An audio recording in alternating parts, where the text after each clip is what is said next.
I had you muted. Hello, everybody, and welcome to Be Gay, Do Crime, the D&D show where my players fuck around and find out. My name is No Man, and I have no mercy. I would love to introduce you to my friends here. Hey, Elephane, could you tell me a bit about who you are and where I could find you on the internet? I am Ellie. I stream League of Legends, World of Warcraft, Dungeons and Dragons.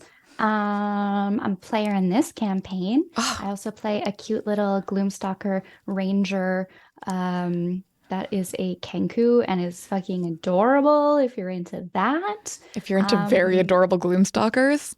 Yeah, you can follow me. That's me. That's my content. I'm playing Arcadia, and she is hot. A little bit of tawdry gossip is that apparently she would die for Eden. Yeah, she might right Just now, might. actually. Foreshadowing. I don't know. Jury's out. Cool. Hey, Adrian, who the heck are you?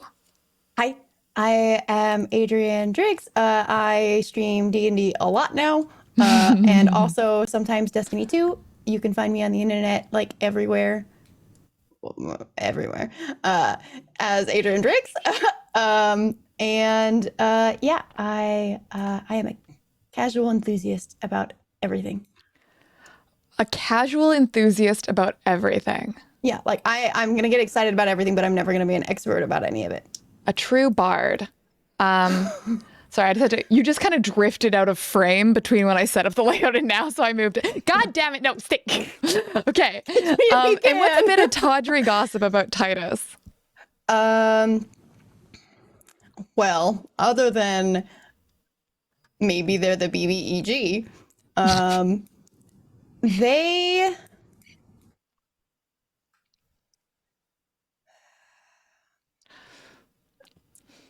you know how people can't handle spicy food? They can't handle bland food in the same way. So like if it's something is too bland, like it's like almost debilitating. Yeah. Perfect. Hey, Fenice, who the heck are you? Hello, I am Felicia Starlight, variety streamer, RP ho extraordinaire. I do D&D, some video games, whatever my ADHD wants me to do that day, but I waver between the two. A bit of tawdry gossip is apparently, Eden can be petty as fuck, and also her, ass cheeks can clap so hard to paralyze people. I mean, it's powerful. They called you the champion of Rose and Thunder. We thought it was because your legendary weapon Stormbloom, but maybe it's just because dead ass be clapping like thunderbolts. Correct. Yep. Also, maybe dead? Unclear. Question, jury's out on that one. Hey, Josie, who the heck are you? Hello, I am Josie, otherwise known as Saint Josie. You could find me on the internet as Josie IRL on TikTok, Saint Josie on Instagram, and most importantly, you can find my music as Saint Josie everywhere. I have also started recently streaming again on Twitch, but we're still kind of like using into that, so we'll see.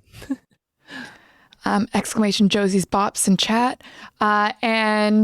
What's a bit of gossip about Amale? I always forget that you asked this. A bit of tawdry gossip Literally about everyone Amale. always forgets. Okay. We're all in this together. Our cumulative one brain cell. Oh, I have something, but it's not like tawdry. It's actually kind of intense. Yeah, that sounds about on brand. Yep. That's a bingo thing as well. Okay, oh, guys, that's a don't bingo. forget the bingo. That's a bingo thing? Oh, yeah, we have bingo. Yeah. Okay, Amale, just coming back from a mission, to kill her dad. Oh shit, it was her dad? It was her dad. Every time you tell me a bit of the story, it escalates to be more and more dramatic. I thought it was like, you were like, oh yeah, she's gonna go investigate a cult. She's gonna go murder the cult leader. She's gonna go murder the cult leader who recruited her, who was her father. Jesus Christ. This whole backstory playing out, like, Josie's got her own headcanon off camera. That's like way more dramatic. Interesting. Yeah. You know what they say? Is if you're not very good at opening up to a therapist, just tell them about your D&D character. Characters. If you put them all together, you'll get a life of trauma. Cute. Put all my characters together. You have a fairly decent picture of my mental illnesses. Yeah. Diagnosis? No, it's character creation. Well, yeah. Oh, look at the cute art of the Beanomancer in the corner. I sure hope they didn't get vaporized. Cry emoji. Well, Maddie, thank you so much for bringing that up. We need to do a little recap, a little chatteroo about what happened last session. So, for those who remember, our intrepid heroes were returning from a heist gone awry, where Titus had succeeded in stealing an orb that was supposed to be an orb of scrying, but Titus felt very drawn to this orb. And maybe there were some very obvious hints that Titus was not supposed to touch the orb, like the fact that your veins lit on fire when you got close to it. But you know what? When your DM asks, "Are you sure?" and you still say yes. When Like, your are you DM sure asks not which once? finger? And 3 times. You know, Titus is a scholar of knowledge. Titus just needs to know the answer. Sometimes you ponder the orb and the orb ponder back is what I'm saying. So Titus went on a little bit of a journey. We don't know exactly where, although they do seem to be flying around a volcano in some sort of underground layer in a cave. Weird. Meanwhile, Eden's egg, which Faye laid previously, and have been carrying around in a Bjorn for a while, hatched in the night and ran away. Because of course, Eden's child would be an absolute shit disturber from birth. From the second it took its first breath, it was out here to cause trouble. But Arcadia and Amale came to help. Well, did they come to? Well, they came. But did they come to help? Unclear. They were otherwise occupied when Eden strode past, but decided to help try and track down the missing mysterious egg contents, which led them to Titus's workshop. Holy heckaroo. Okay, so does anybody else want to just tell them what happened next? Because I feel like everybody's mad at me, and I don't know why. I feel like that's really hurtful. But maybe somebody else wants to take the shoot the messenger role at this point. No. I guess I died, so maybe it would be like appropriate for me to like narrate how. Yeah, so we were following the sounds that my child, which I have not seen by the way, was making, copying like Arcadia and whatever was going on there, you know? I think we know. And we ended up entering the workshop and got led to for like a pillow fort of some sort, like I don't know, like a little tent within the thing, the workshop. And I just thought I would find my child. And as I opened the curtain, I see this possessed Titus with odd slit eyes. like holding the orb that we stole from the museum. And as they turn around, they just quite literally incinerate Eden, dealing 91 points of fire damage because I didn't make the DC 24 dexterity saving throw. So yeah, that was how we left it. That was it. For anyone who doesn't understand the significance of that, we are playing with massage damage rules, which means it is an instant death. There are no death saving throws. It's just death, dead. We're level 3, by the way. Like, you're level 4. 4. It's not my fault you didn't level up. Oh no, I did. I'm just dumb. Okay, well, we're level 4. But the thing is, I for reasons that I will never understand, y'all weren't really just happy with me just murdering Eden in a one-shot. So we had a lot of divine intervention at the very last second. We had 3 instances. God came up. No, 4. 4 God came up. 1 God tried to cast Revivify on Eden. Respect. However, Revivify cannot replace limbs. So let's retcon for 1 second. And we're just, it's like we're cutting basically to Arcadia's brain as Arcadia is charging forward, and Arcadia's brain is replaying that moment over and over and over of watching the fire engulf Eden and incinerate Fair. And we see a little blur from behind the forge that jumps in front of Eden at the last second, and it's so quick, you just see a mouth open, trying to bite at the flame. And it creates a little pocket of protection directly behind it. And while that pocket is not big enough to fit a whole Eden, it is big enough to fit Pinto, the Venomancer. So Arcadia, as you charge over, you see Pinto's body is on the ground, but he does not look dead. He just looks unconscious. However, that little blur seems to, well, we'll see if you take time to investigate. It seems to have moved away. And I'm going to say that the long Furby is also unconscious because God has intervened, because it can fly. So it made a dex save by going straight up above the fire, which I will say was an easier save than trying to jump out of the way in the other dimensions. So, all right. You say, chat, listen, chat. And I just want, okay. Hey, chat, this is me and you. Everybody else, shut the fuck up. Chat, I love you. You can interfere with the story a lot. I'm gonna let you get a lot. You know I let you get away with a lot. You have derailed everything I've ever tried to make, and I love you for it. But there's a line, and the line is, you can't control Z a player dying if it happened. But fear not. This will not be the end of Eden's story. So just be a brief pause, okay?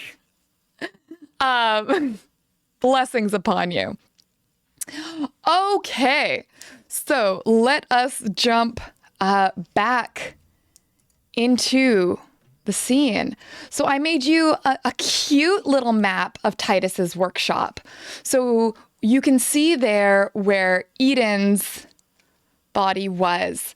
And Arcadia, as you charge forward, you see that there is only ash and kind of some bones. There is a little bit of the fabric. Some of it just hasn't quite burned up. So there's some little scraps of fabric that are charred at the edges. And all around that area, the floor is charred. There is a wall behind it, and that wall has been burnt straight through. And those boilers behind the wall are starting to bubble and steam and make alarming clanking noises. Arcadia, what do you do? Okay, so Arcadia is charging in, seeing Titus incinerate Eden. And she's doing so with all the force and intent to kill Titus. But she's going to try to knock them over Okay. to sort of break this trance. Okay, so are you killing Titus or are you knocking them over? Those are different goals. They are different goals. First, she's going to knock them over. Okay, so why don't you give me a strength check? Titus, give me an opposing strength check.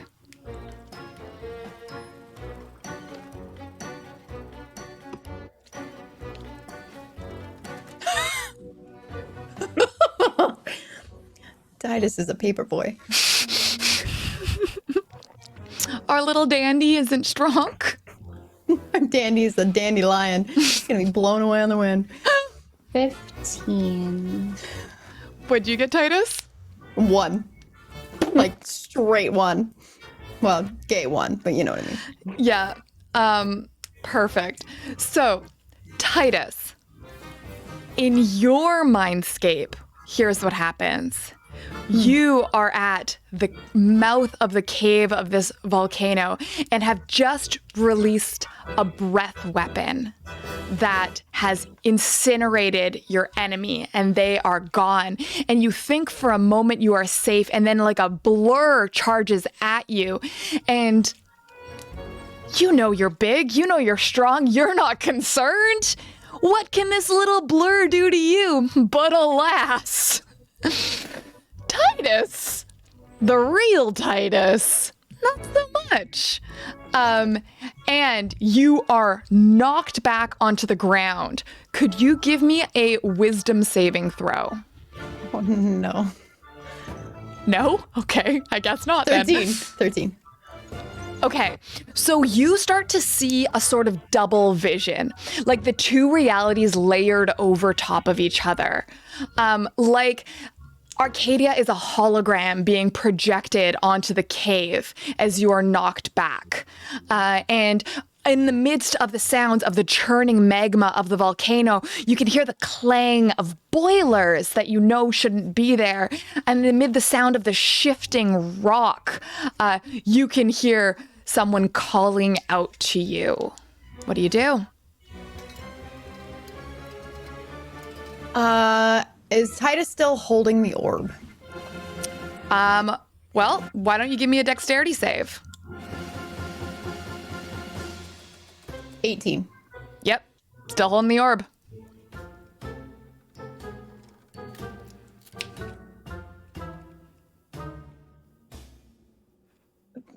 I feel like Titus would growl. All right, Roll for growl. Arcadia. Titus, I'm going to get you to take some damage for getting knocked down. Because you are just a jaunty, a little guy. You're just a little guy. Little glass cannon. Oh, you're lucky. You only take 1 bludgeoning damage. I rolled shit. Okay. Okay. And you are knocked back and kind of fall on your ass. Arcadia, Titus growls. What do you do?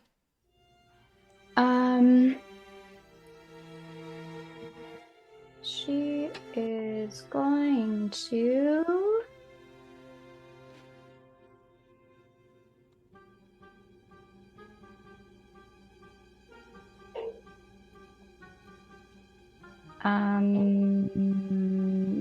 If I wanted to make an unarmed strike, Actually, let me really just be honest with how Arcadia is feeling, because Elephane, does not want to kill Adrian's character. Right. But let me just really be honest if she saw this unfold in Therapy front session. Let's go.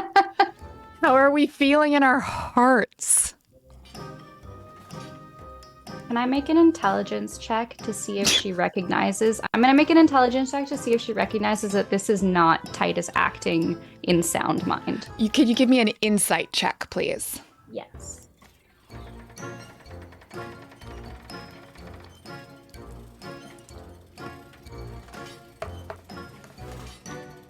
Got a 10. You can see that Titus has got some crazy eyes on. Yeah. Like they got a little bit of the like wild eyes, but kind of in the way that I get when I've talked about mushrooms and someone's let me talk for more than 3 minutes. Like not necessarily in a way that's like super obvious to you as completely like possessed. I will say you can notice the slits in Titus's eyes, the sort of reptilian eye shape that they have. Okay, hold there for a second. Yep. Amale. So can you see where you are on the map? Yes. So that's the perspective. So as Arcadia, could you move your token to over where Titus is? Because Arcadia is going to kind of disappear into this little blanket fort that Titus had made. So you saw her charge in, and then she disappeared from view. What would you? And you can kind of hear their scuffling. What would you like to do? Amale's also gonna rush in and just kind of like see what's happening here. Not really sure what's going on. Okay, is your goal to kind of like look around and get a lay of the land of what's happening? Look around, figure out what the fuck's going on. Give me a perception check.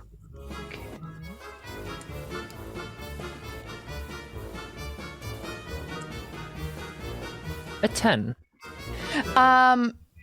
Titus and Arcadia are fighting, and they are like soot-covered mud wrestling on the ground a little bit. You can see the sort of remains of Eden, and I will say you can kind of, you see the other creatures on the ground. With a 10, I will give you this. You can see that the forge that Titus was working at is sort of like siphoning flames. Like the flames are blowing in the wind towards Titus, but there's no wind. Okay. Can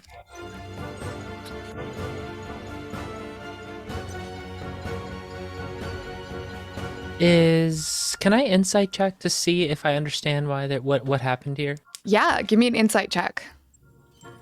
So I'm going to say in order to do this, you kind of have to get close and try and see what Titus's deal is. 5. Yeah. Did I mention that there was like kind of like mud wrestling happening? Like it's kind of like it's all very confusing. It's very dramatic side a raking light, and like the sort of soot smears. It's very honestly tasteful, I would say. As much as I enjoy watching this is not the time. My goodness. Would you like to take an action? It is glistening with sweat. Adrian!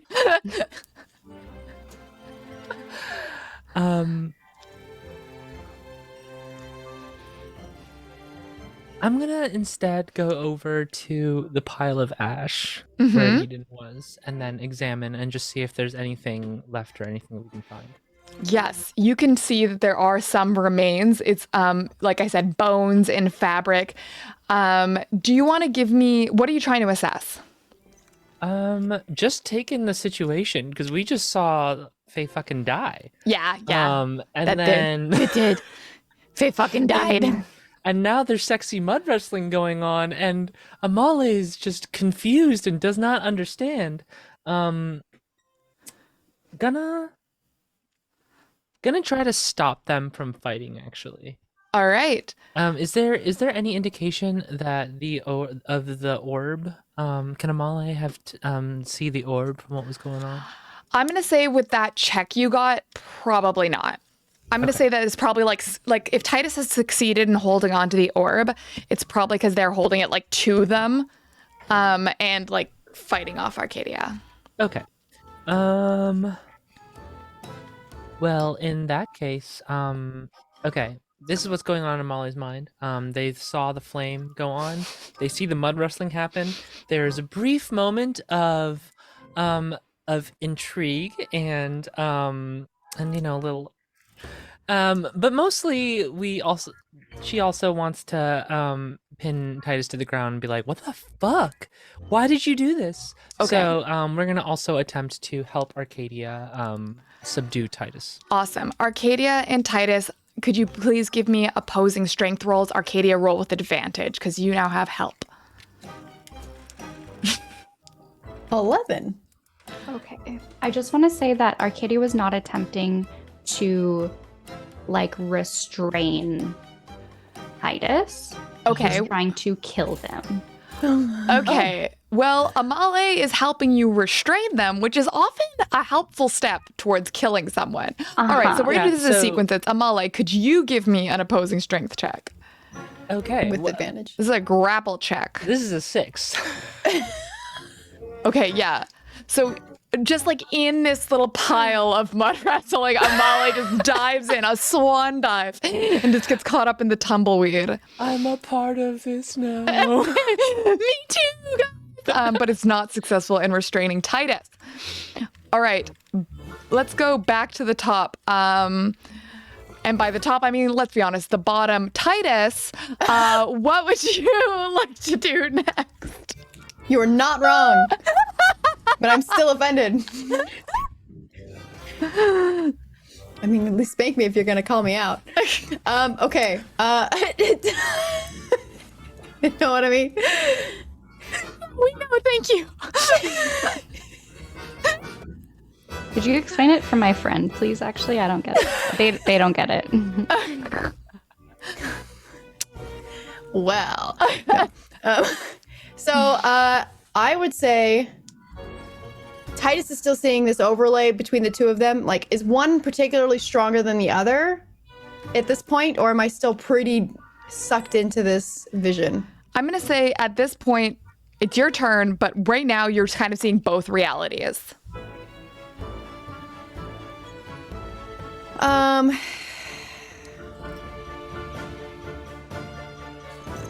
I'm going to cast Grease.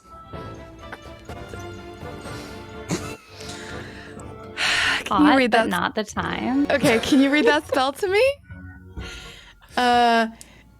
Oh shoot, that's not what I wanted to do. I used all my spell slots. Okay, it says slick grease covers the ground in a 10-foot square, centered on a point within range, and it turns into difficult terrain for the duration. When the grease appears, each creature standing in its area must succeed a dexterity saving throw or fall prone.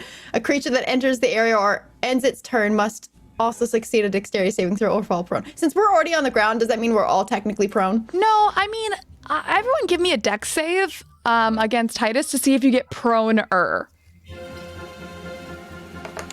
21. Great. So I guess I should also do a dex save for myself. I'm in the area. 13. Yeah. 17. Oh, let me see what the dex save was on that though. Why, yes, Keyturn. Typically, grease is flammable. Thank you so much for asking. This is the TPK. Dex save is 13, so you have to Meet beat. I win. meet beat. Amale, we all made it. So we're all standing. We're all not prone, but we are slickery little suckers. Great. You said mud wrestling. Now let's make it grease. You know what? I googled that it, and would be- Stack Exchange said you can't light grease on fire, and I think those are the words of cowards. I agree, but that would be my action. Titus would then try to wriggle away, Okay. back towards their workbench where all their tools are. Okay. Give me a wriggle check. A dex. Oh, Just a little. yeah. Just a little. Oh, 5. Great.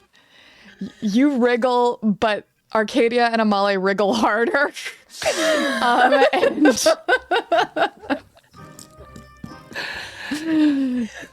Yep, you're all in a big greasy.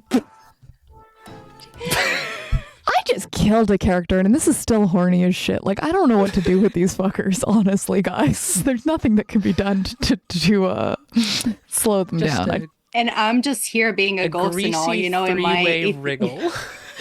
Just like a horny ghost, like overseeing this all. Eat it. Is it Arcadia's turn? Yes, it is Arcadia's turn. Okay. So I want to say that, like, what is Titus wearing? How much of the fire involved in this has burned away my clothes are fire resistant, right? Yes. Resistant or Unlike you, your clothes are impervious? actually fireproof. Fireproof. I would say that Titus would have been working in the workshop all night long.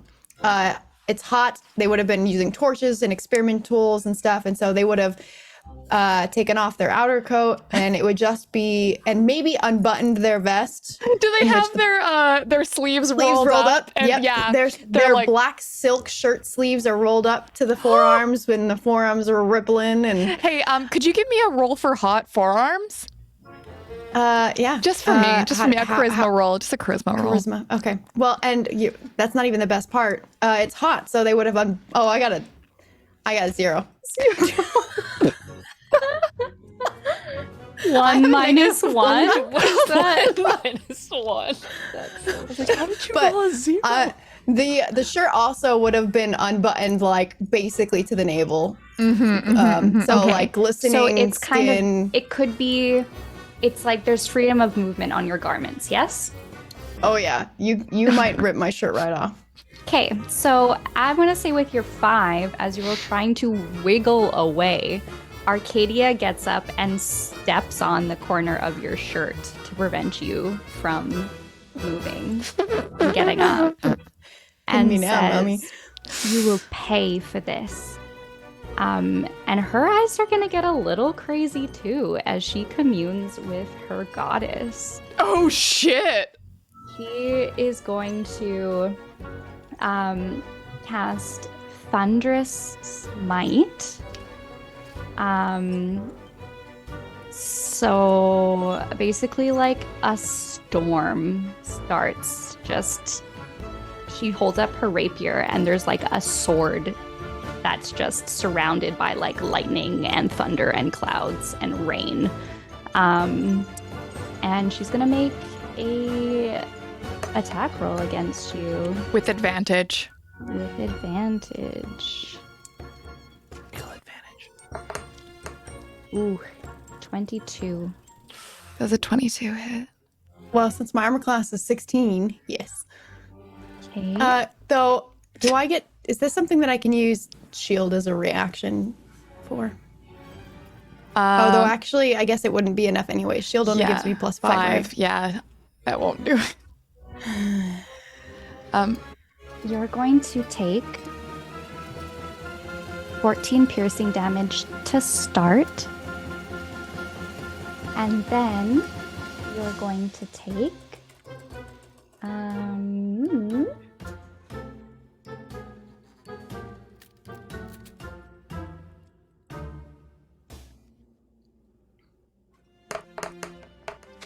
an additional 7 thunder damage. Okay, spicy. Okay. Great. Amali, it's your turn. Oh god. Okay.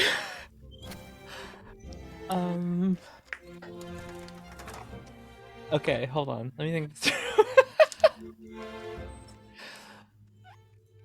Okay. Amale is now going to understand what's going on and Arcadia's intentions. Rather than trying to subdue Titus, she wants to kill them. And Amale is going to stand up and put herself in between Arcadia and Titus, and kind of like hold her arms out and then just right in front of her. Okay. Arcadia, your friend just died. Do you really want to kill another? Give It me was a this- persuasion roll. I just want to see how Okay. how hard this hits from Amale. Ooh, not good. Yeah, not good. 11. Okay. That's just for flavor. Arcadia, do what you will. Okay. Yes, and it was this friend that killed Eden. Would Titus ever try to kill Eden? I There saw must it be with more my going own on here. eyes. There must be more going on here. Look at them. And at that moment, all of your ears pop, like you've done a really like a plane taking off, and the altitude is kind of messing with your inner ear. There's this disorienting sensation, even though you don't feel the physical movement, and you hear behind you a voice. And it is kind of outside, so where Eden is on the map, so kind of by Eden's remains, you hear a voice that says, "I'm afraid I've heard of unauthorized planar travel." And you hear a second voice that says, "And haven't we got quite the little conundrum here?" And you hear a third voice that says, "Stand down."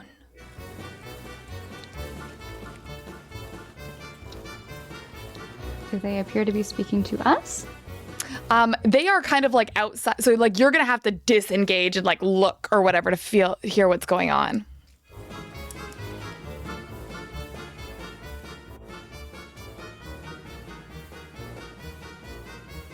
Arcadia is not disengaging. Great. At the moment. Okay. Titus, you hear this. You hear this in all of your realities. Would I, with all the damage that I just took, would I have like not snapped back to like the main reality, or am I still You seeing can both? give me another wisdom save. Let's see how it goes.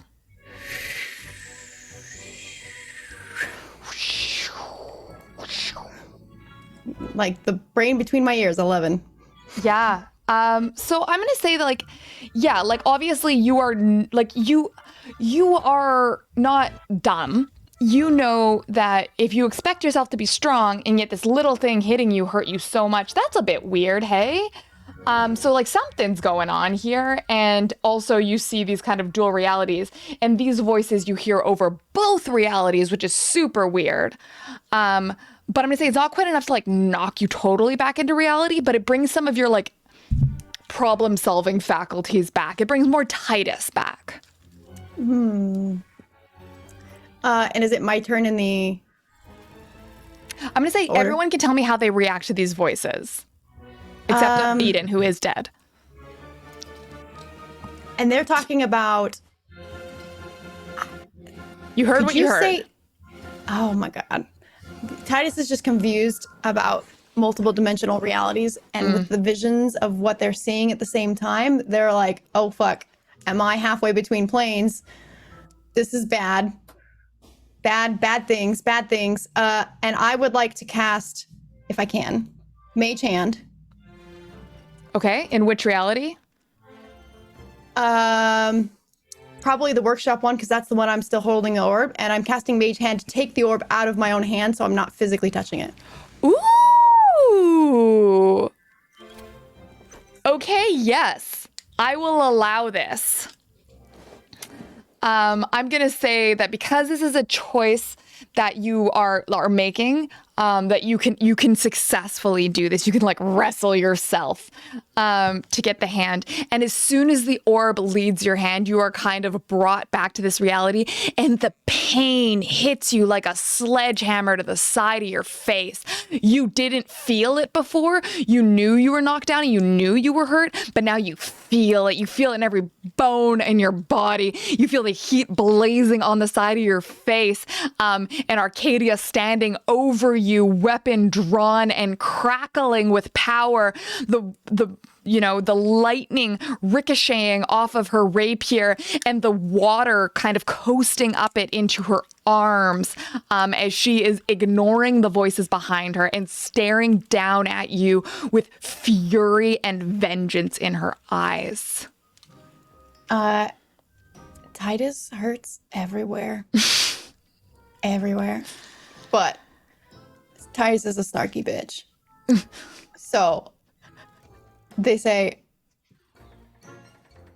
damn, if you wanted me on my back, you didn't have to be so rough about it. You could have just asked. She's gonna take her her boot and like on her throat, like step on her throat. Oh my god. Okay. Roll for fetish. Hey, Titus, roll for fetish. I just, what is that, wisdom saving It's a throw? wisdom saving throw, yeah. Yeah, it's a wisdom saving throw, yeah. 10. Yeah, that's actually the worst roll you can get for fetish. So I made up this roll, and 10 is the one where it's, yes, this is your fetish. Yes, you just discovered it. And yes, it is the thing you care about most now. Good job. Have fun with that. I would say that Titus would, they would just completely. Oh, wait, no, wait, it's the opposite. Mel, Okay. 10, you're not into it at all. Shit. 10 I'm not into. Okay, so Titus Thank you, Titus Mel. then I'm so glad I had an actual realizes mod. that Arcadia is clearly actually angry. And Arcadia's never been actually mad at Titus before for anything. And Titus doesn't seem to care normally about anyone else's opinions but their own usually. But they don't have a lot of friends. And Arcadia is now mad at them. And this is like their worst nightmare. So they're having a panic attack now. Not because of the damage or the danger, but from the social, emotional damage that they're experiencing from anger from what they perceived as one of their few friends. Oh my god. After this, everyone's Can't going wait to to see.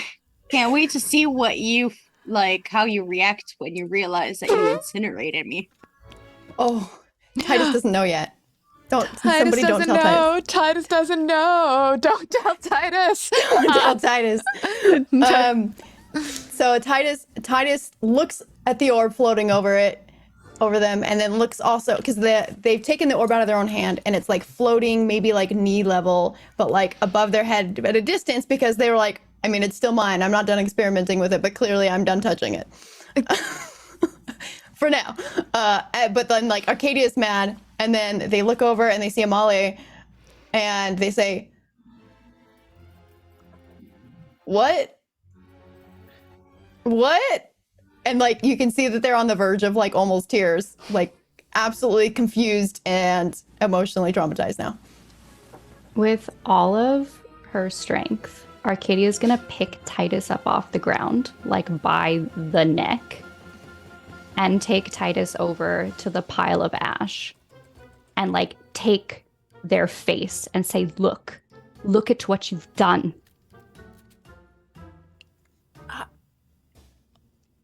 Well, you said that there's bones and stuff in it, right? There was bones in those ash. Titus is still confused and has not yet caught on to it. But they say, well, those curtains were definitely absolutely not worth the price. They were supposed to be fireproof. I'm gonna have to go after that seller. Who? And then I notice you said that Pinto was on the ground there unconscious, Yes. and the fur noodle. Yes. Furby noodle. I see them. And Titus's normally pretty reddish pallor goes fairly green. Fairly green, yeah. And they don't say anything. But they're not standing. You're holding them by their throat, and they're just hanging there now. Molly is going to take this opportunity to grab the remains of the curtains and then wrap up the orb and then like just Yeah, the mage hand disappears too. Like it's grab not. it and wrap it up in some curtains. Okay, you do that.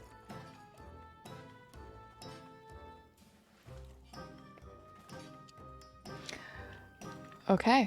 Arcadia is going to throw Titus on the ground and say, I can't even look at you. And then just storm off. So you go to leave Arcadia, you go to storm off, and you almost walk directly into a cloaked figure. Those three voices, they are three figures sort of standing in the hall, sort of just outside of that little corner. And each of them wears a mask. One of a sparrow, one of an owl, and one of a hawk. And there are three different heights.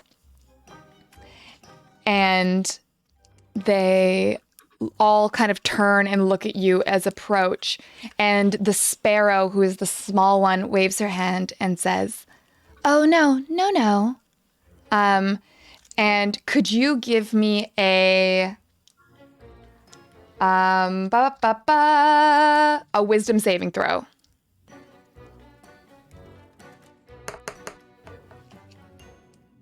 13. Okay, you fail. And you feel your whole body go immobile as you are locked in place mid-stride. And the other two figures look towards Amale and Titus and say, "What happened here? We're going to need an explanation."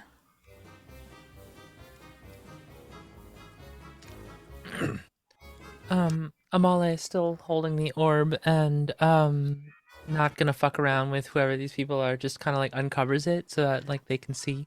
Amale, actually, could you give me a history check? You might know who this is. Ooh, okay. 14. Yeah, I'm going to say you do. So you've met one of these before. You've met the owl faced one who's given you a quest before. In fact, everyone might have met the owl faced one. These are the patricians. These are the three sort of, if you think of the mafia, like the Don, these are the bosses. These are the people at the top. And they are very mysterious and they never appear together. As like a point of security, they don't appear together. And all three, you've probably only ever seen the owl face, but you've heard of the sparrow and the hawk, and now they're all there. Can I make an additional check to see if I know what the orb is? Give me an Arcana check.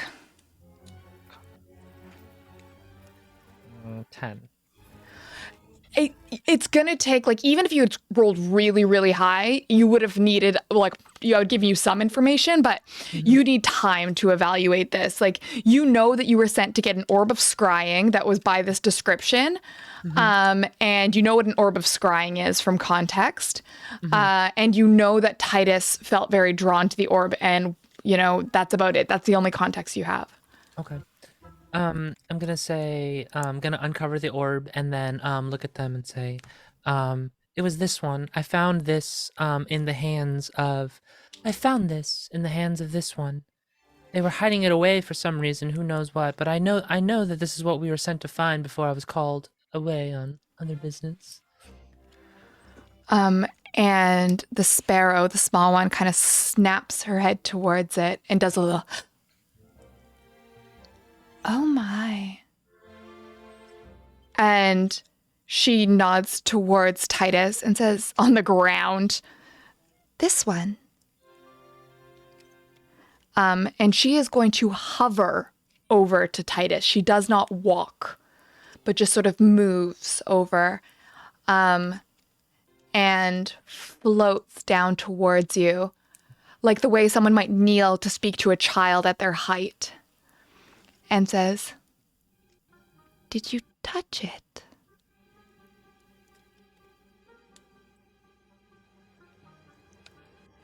Titus doesn't say anything, but would you say that there's like residual anything on my hands from touching it? Like, is it clearly obvious that I've touched it? It's not wings clearly still obvious. glowy or You're anything? covered in soot and fire and, blood. So, like, I don't think anything's real obvious right now.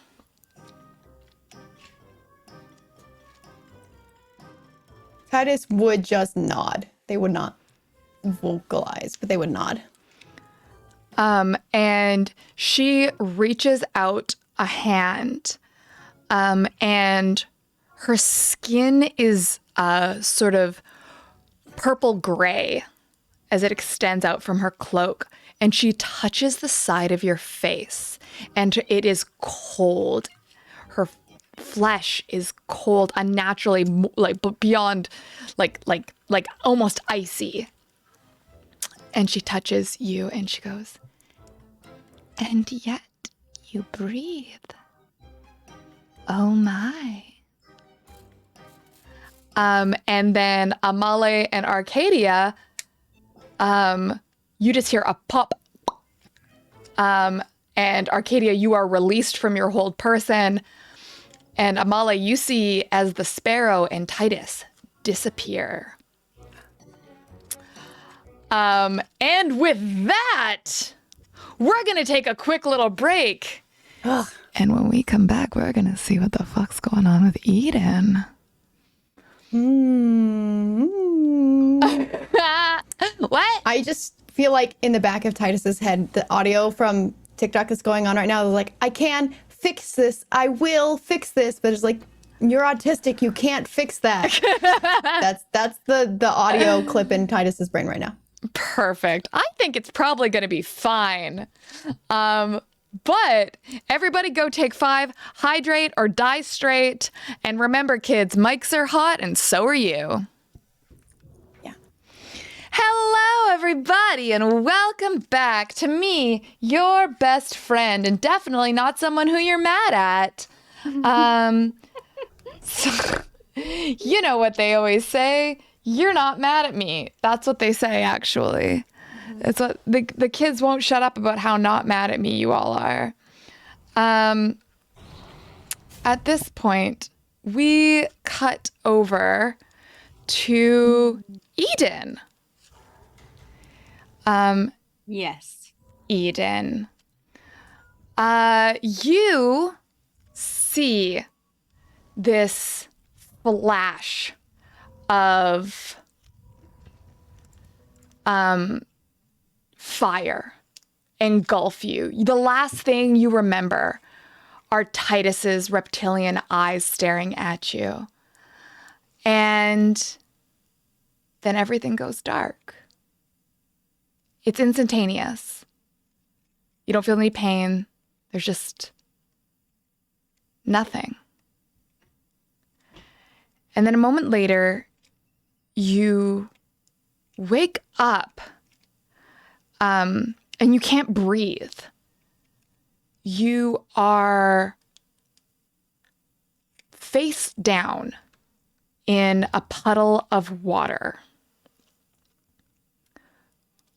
What do you do? I immediately try to hoist myself up outside of the water. Okay.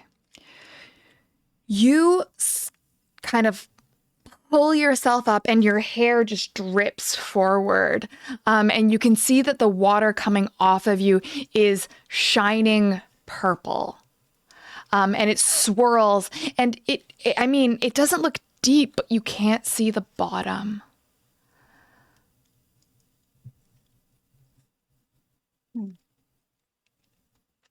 I look around. Do I recognize where I'm at? You start to pull back a little from there, and you see a few things. You see, well, probably you hear a stream and bird calls. And they're strange and familiar and foreign at the same time. You recognize, as a sort of mixture of thrill and fear goes up your spine, these are the sounds of the wildlands. So, for those who don't know, the Feywild is made of 4 courts, each with their own rules, each with their own structures, and Eden is a spring court, Eladrin. But between the courts are a liminal space called the Wildlands, a constantly shifting territory. It's dangerous, and it is the boogeyman for little Fey children who are told that if they're bad, they will be thrown into the Wildlands and never seen again, that the monsters there will steal little Fey children. They are told that the ground shifts beneath your feet, that reality will close behind you and you'll never make it home, and very few Fey have been there and survived. But Eden is one of those very few Fey.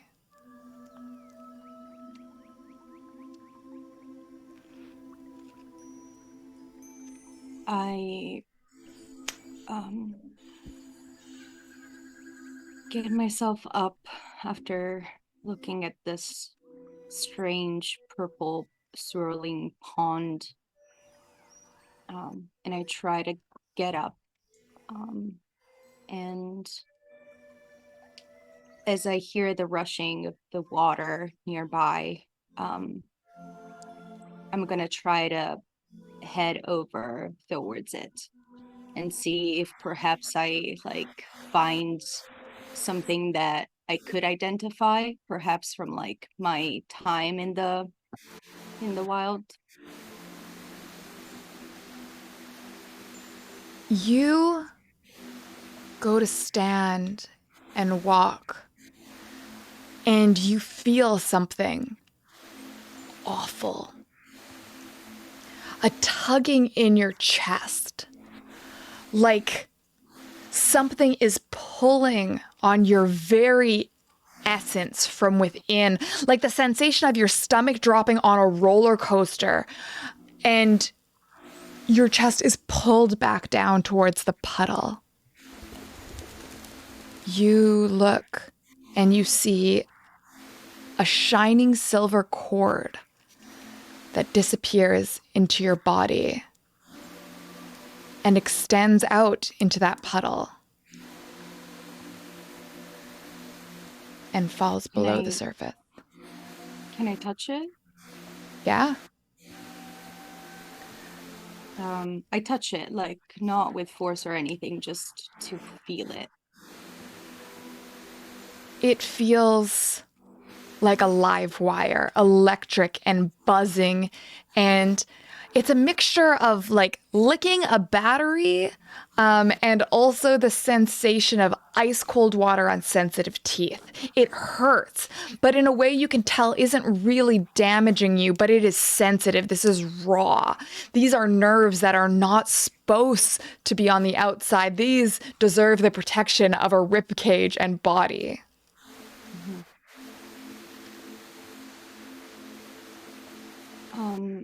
Could I do an Arcana check or something like that to figure out what's happening? Yes.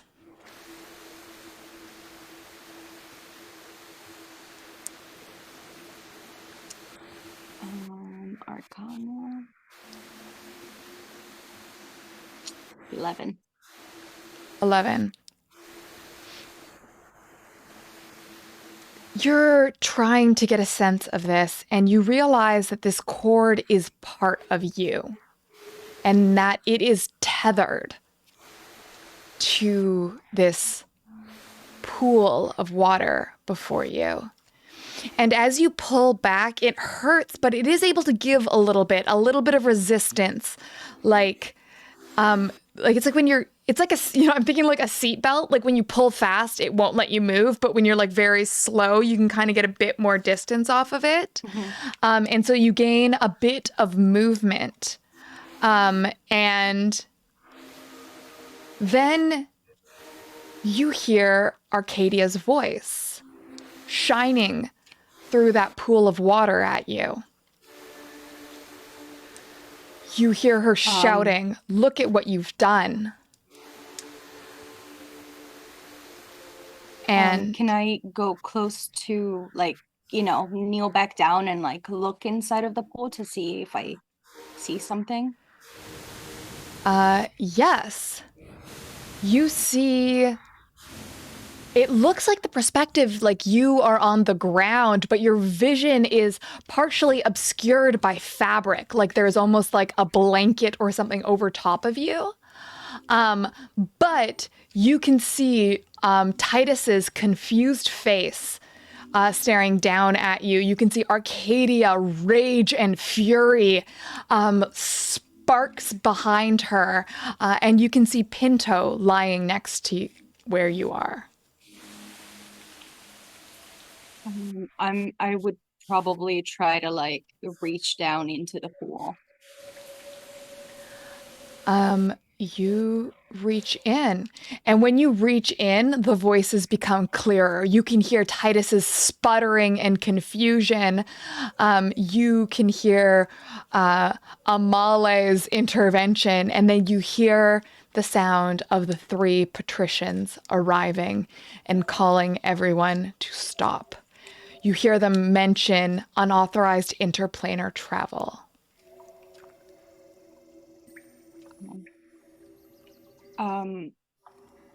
Now that I think, like, because that happened, I feel like Eden would understand that this is somewhat of a doorway, possibly in a sense. Mm-hmm. So I think what I would try to do is actually like dive in.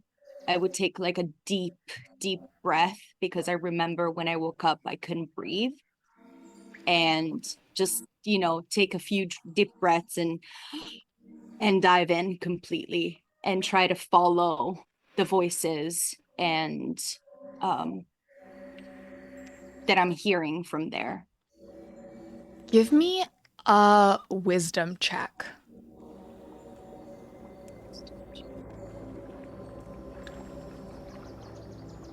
Just a straight up wisdom check, yeah? Yes. It doesn't change, really. 17.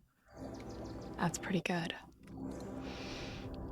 You dive in, and like Alice through the looking glass, you find yourself staring up at the pool, and you can see the leaves of the trees overhead swaying through this sort of swirling, murky purple water. You can see the light shining through down on you, but you are not there. You're on the other side. And you can feel that tether, that silver cord holding you to that pool. But now you are on the ground of Titus's workshop. And you see the scene play out as the sparrow comes over to Titus and examines the orb. Dum dee dee dum, dee dee dee dee dee, dum dee dee dum. Hi, Raiders. You see the sparrow come over to Titus and examine the orb, and then you see, as her hand extends, holds Titus's face, and says, "But still you breathe." And they vanish, but when they vanish for you, it's like standing next to a plane taking off. It's like the moment, it's like wind knocking you back, but it's something else. You feel that you are caught in an undertow, sucking you under. Could you please give me an Arcana? Actually, let's give me a Charisma saving throw.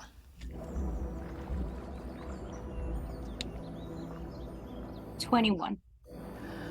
Okay, you feel yourself getting thrown around in the currents of some ocean you can't see. But that tether pulls taut and pulls you back. And you are able to get your footing, not literally because you don't feel like you actually have a body, but you are able to get your footing emotionally and spiritually enough to not be carried away with this current.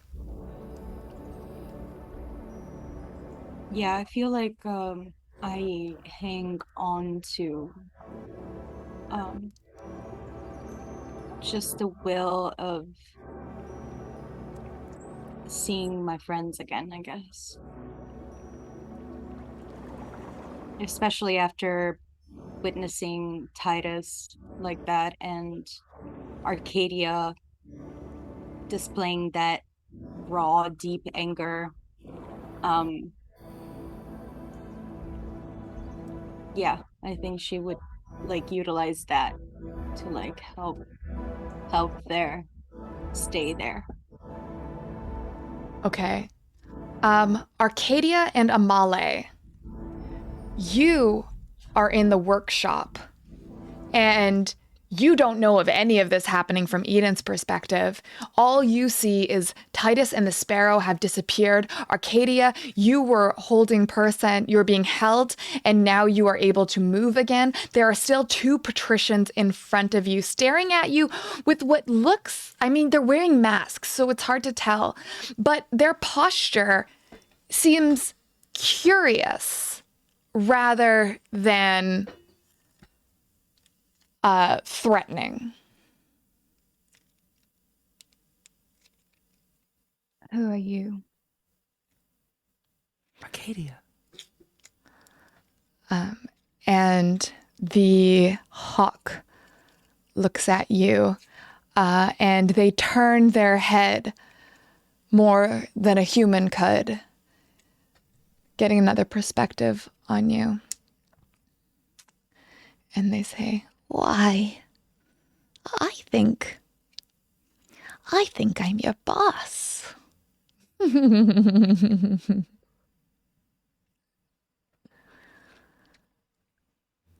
don't have a boss.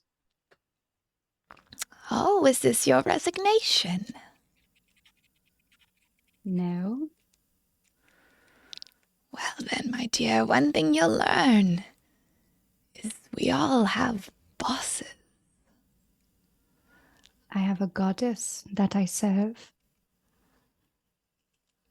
A goddess. And the hawk turns towards the owl and gives a sort of like knowing look. And who is this goddess you serve? Is she kind?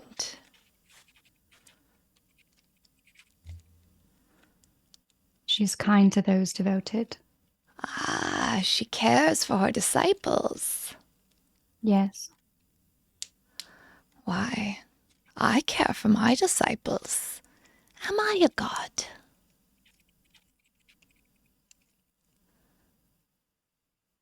I think you're asking the wrong person. I think I'm asking my disciple. I do not pledge myself to you. Are you the goddess Venus? No, Under that mask. No, not the goddess Venus. No.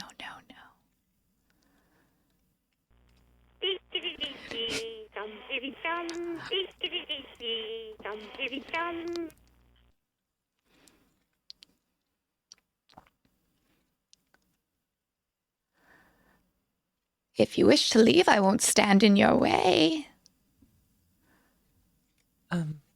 Amalia's gonna like lean over and whisper to Arcadia. Arcadia, they run the entire mafia.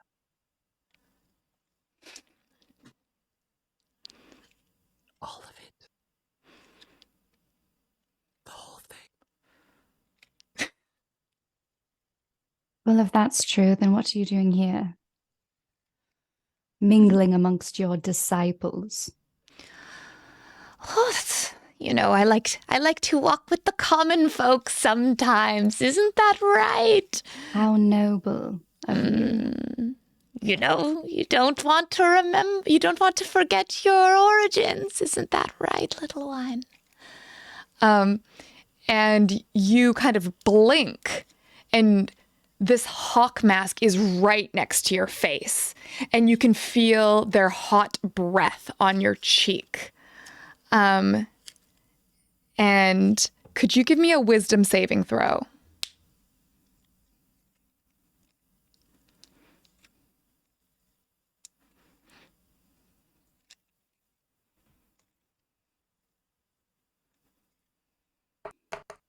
I got a 7. Great. What is Arcadia thinking right now? How she regrets not killing Titus.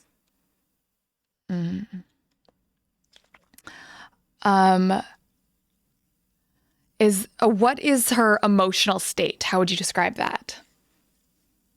Fiery, temperamental, mad. So you you just hear Hawk going, fiery, temperamental, mad. Goodness, goodness, goodness, so much anger for a disciple of beauty. Oh my. Well, you know what they say about anger.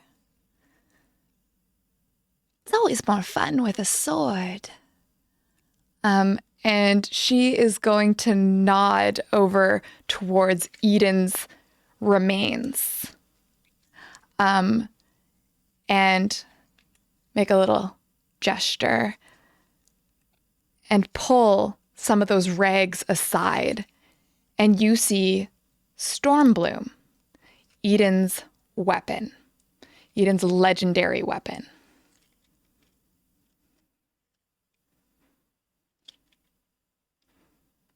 Is it being moved towards them? Yeah, I think they're actually going to kind of telepathically lift up the sword and kind of just like pulling on fishing wire, tug it towards them. Hawk is right next to you and is actually going to gesture the sword over to Owl. Arcadia is going to say, where I'm from, we respect the dead and their possessions. Is it respect to let it rot in the earth?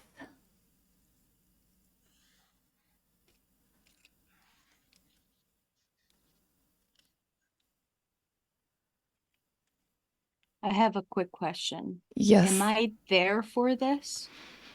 Like, am I seeing this, or So is this? you. Like, where am I at this point? Great. Let's kind of smash cut over to Eden's perspective. I didn't mean Eden. to do that. Just wanted to see if I was seeing this conversation or not. Yes, you are. And in fact, you see that blanket over your eyes be removed. And you're able to stand. And you cross the room towards this strange owl figure. And she looks you right in the eyes.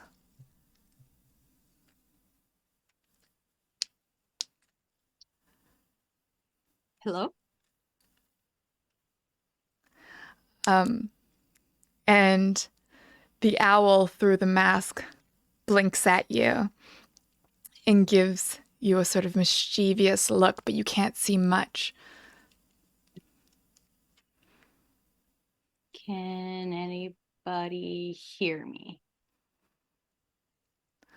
Um, I'm actually saying this as I'm looking at the owl. yeah. And you hear and everyone hears this, the owl says, "You know, I think I might keep this. It's a lovely sword. It's a great weapon. I've lost my staff today. We must be more careful with our resources."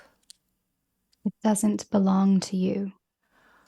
Can I actually, with the help of the sword, because this happened to Arcadia when she tried to hold it, it rejected her.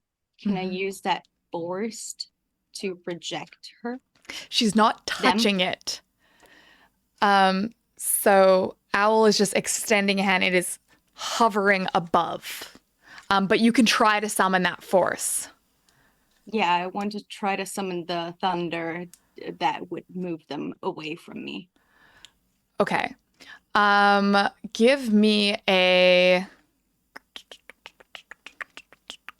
What fucking check would this be? Arcana check.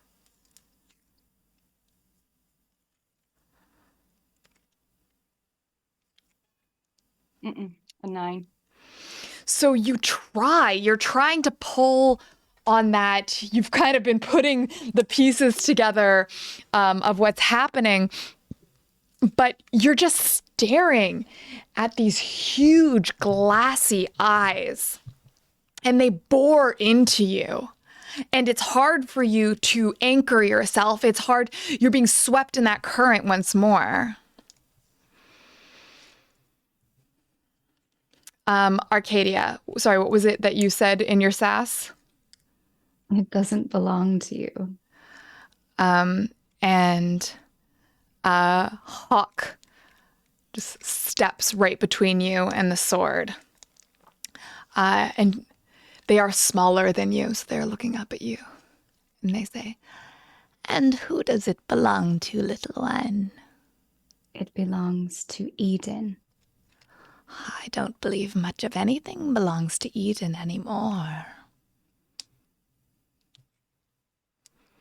Amalia's gonna like step up and just kind of please, she's just lost a dear companion. Perhaps we can allow her to celebrate her friend and respect her belongings.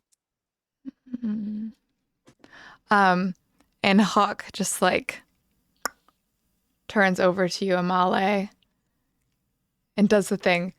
They're a close talker. They're like right up in your face immediately. Amali puts on her best smolder. Yeah. And they say, "And what is respect for a sword?" Remembrance. Allowing us to take it and remember the fallen. Surely someone of your status and power has many other artifacts and weapons that you can have that don't have as much value for No us. one has a weapon like this. Not here.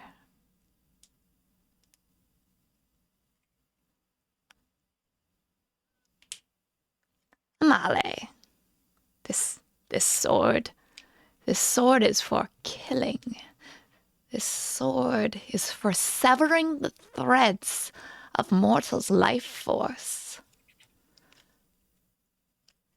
And if I let you hold it, if I let you use it, who would you kill?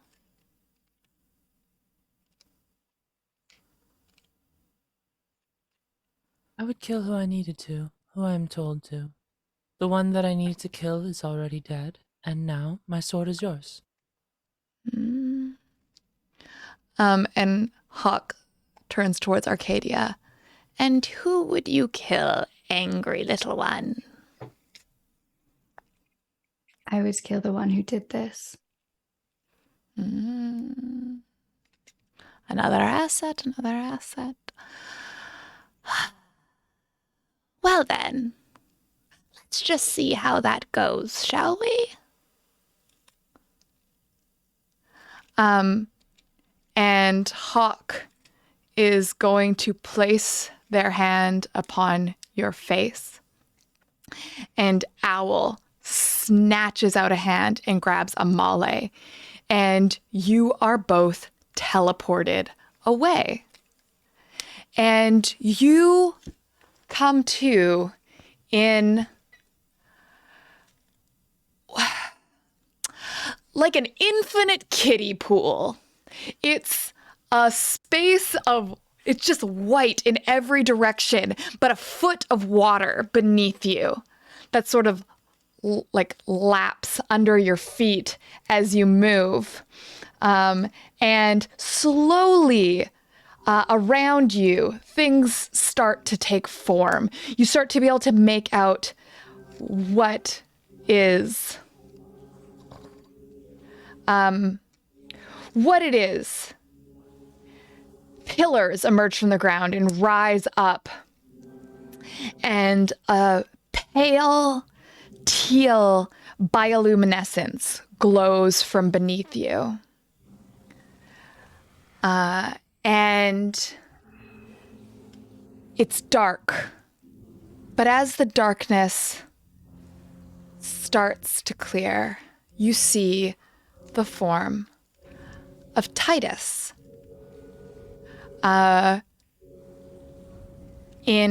Clearly in distress, with Sparrow. And they are not 20 feet away. What do you do?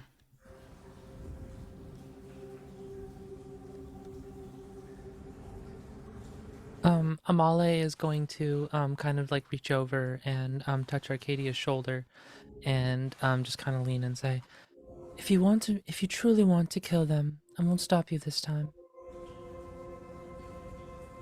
But you've already lost a friend today. Is that truly what you want?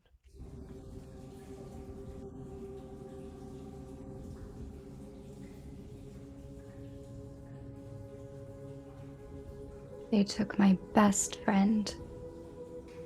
My very best friend.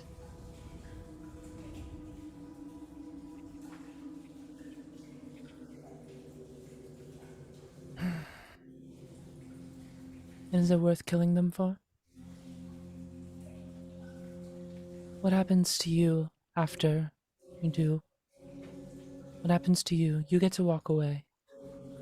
And what happens to you after? What other choice do I have? You always have a choice, darling.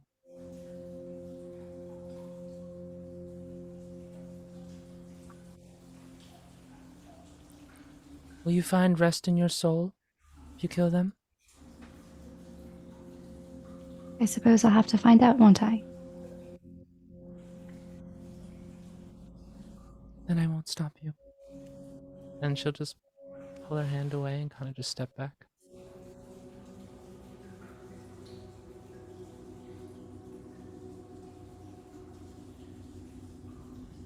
Okay, so Arcadia approaches, but with a voice that's like, we have unfinished business to do.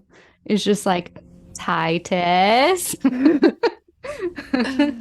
So Titus, you've been here for a few minutes with this sort of little sparrow person who you've never met before, who speaks with a sort of like little voice. And is asking you 1,000 questions about what happened when you touched the orb, what you saw, what you experienced, how you were able to grab it at all, how many times you've handled it. They're just like grilling you. Are you answering honestly or not? Titus isn't answering at all. Titus is only repeating, she's gone, I did it, it's my fault. She's gone, I did it, it's my fault, over and over again. You bore me when you're like this. And Sparrow stops speaking to you, and you can feel instead as she starts to just rifle through your mind herself. And she's kind of, it's like she's wandering through a museum of your own mind and picking things up and looking at them and examining them and putting them back and making little like appraising, interesting, oh goodness. And that's sort of what's happening over. And then Titus, you're just kind of in this shocked state when you hear Arcadia speak to you.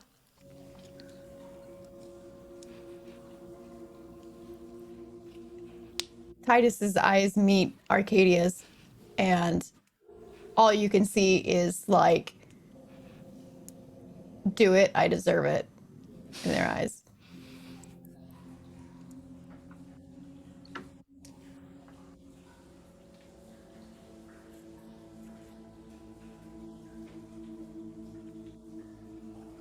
Arcadia, you hear whisper behind you. You can see that Hawk isn't actually there, but you can hear them anyway. And they go, "Do you need any help? Do you think a very fancy sword would help?" And Stormbloom appears at your side.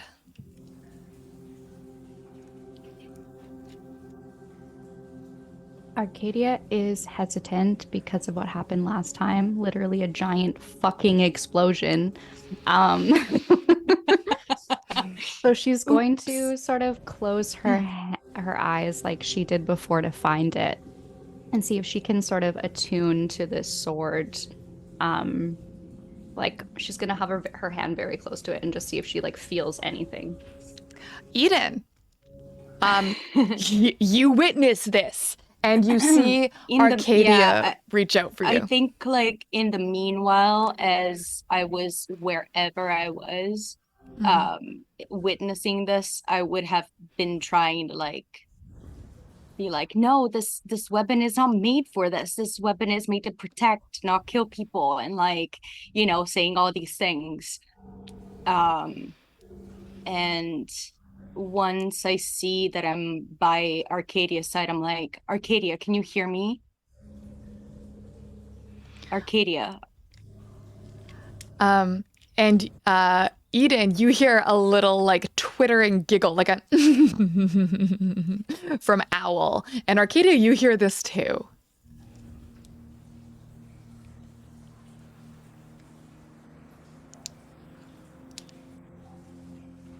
What's so funny about this? Historians will say they were the best of friends.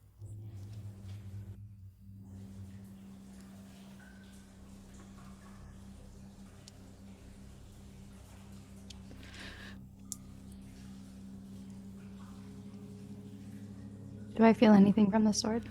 Yeah, you can feel it like it is hovering right at your kind of like just next to you. But you haven't quite made the plunge to grab it, and Eden hasn't either. Oh, I mean, if I can move, I would have probably tried to, like, she was right there. Are you gonna like, reach for move. Arcadia? Yeah. Okay, Arcadia, you feel as you kind of close your eyes and brace yourself and reach out for Eden. And you smell her hair. Just that scent she has. Roses. Roses. She's like immediately disarmed.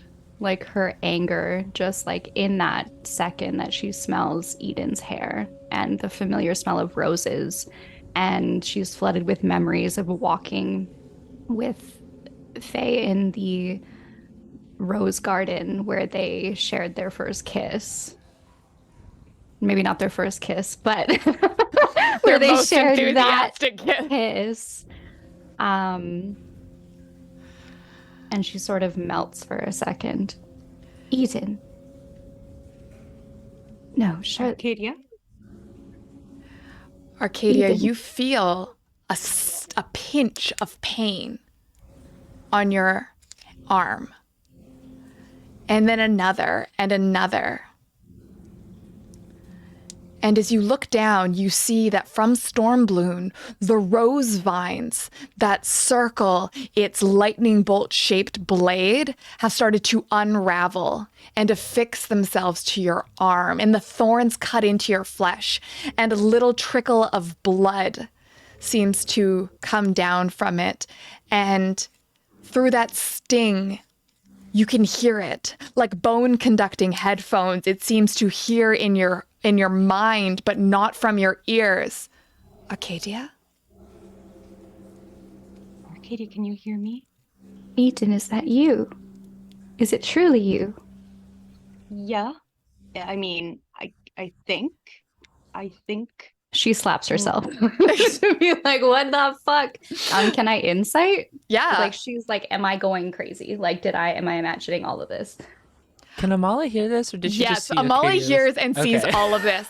And Amale, at that moment, Owl appears next to you and hands you a bowl of popcorn and says, "Oh, I love this part." And just starts Haven't chomping seen away. Insight. Amala doesn't even hesitate, just like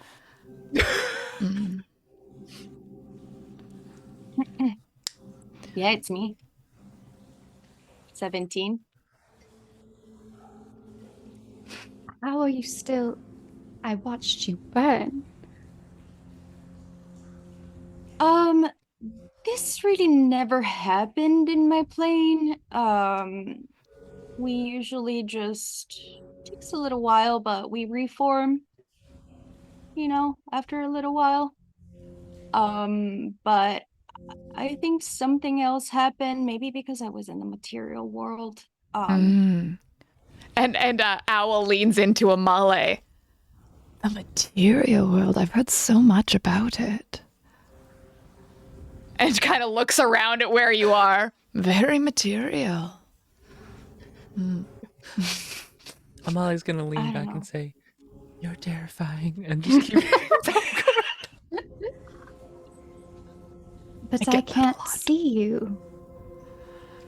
I think I'm in the sword. Arcadia looks down at her hand. This is you. I didn't have a body to return to, and I didn't die in the Feywilds or in the Fey realm, so I couldn't get access to the wild magic that helps us just come back.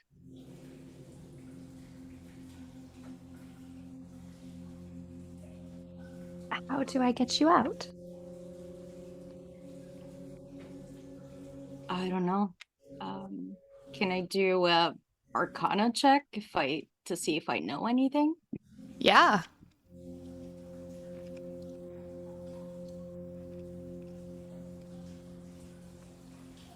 16. You know about how Fey resurrection works. It's not like this. You also don't know about Fey dying on other planes of existence. You haven't really heard anything of that. You know that if a Fey dies in the Feywilds, they sort of just heal and wake up eventually. Might take a little. Sometimes they won't be quite right after. And so you have something called the River of, or the Sea of Forgetting. And so because Fae are immortal, forever is a long, long time. And your bodies are immortal, but your minds are not. And things can start to get confusing after a few resurrections, disorienting, spiritually upsetting. And so Fae will choose to drink from the River of Forgetting, to lose their minds and to start over. And you know that this is a practice that is part of the resurrection for many people, but not mandatory. But you've heard from people who come back, and they always wake up in a field of wildflowers, and it seems very beautiful and like a meadow, and there's like their friends are waiting for them and shit. They're never like in a damp kiddie pool, and they're never face down in a puddle. I would just pretty much relate to you that information as I start thinking about, the things I know about my type of my people. Yeah, I don't know. I guess like I never heard of other instances, so I really.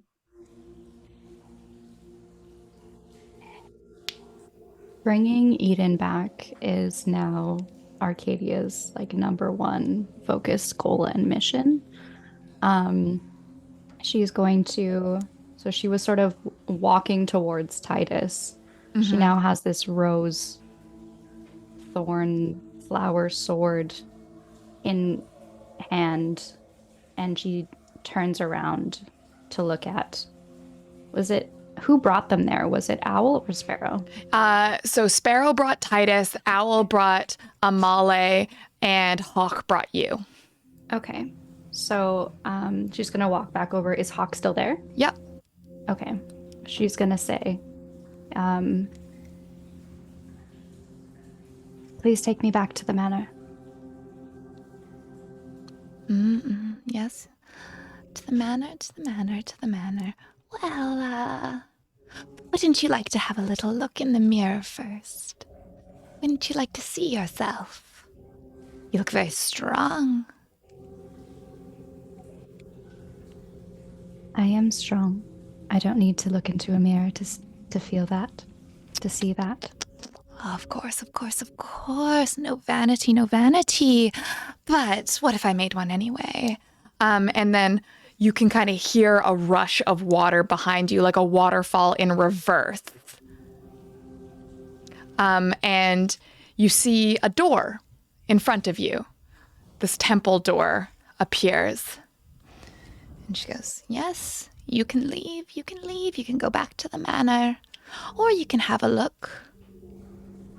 Maybe see your soul. It'd be interesting. Everyone wants to know themselves, don't they? You don't have to, of course. You don't have to. Why are you playing games, Hawk? Games. Games have a winner. Games have a loser. I'm not playing games because I always win.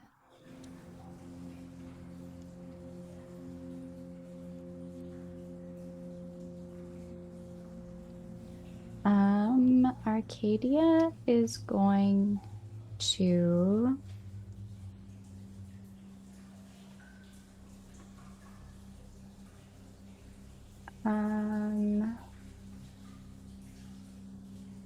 Arcadia.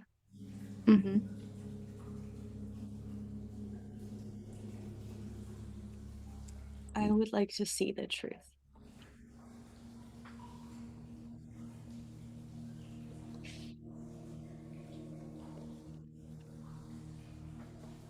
She's gonna look at Hawk and say, is this another one of your tricks? What tricks? Are you making her say that? Is Eden even in this sword? Oh, Eden wants to see. Interesting, interesting. Well, she can look. You don't have to. Just turn the sword, Arcadia.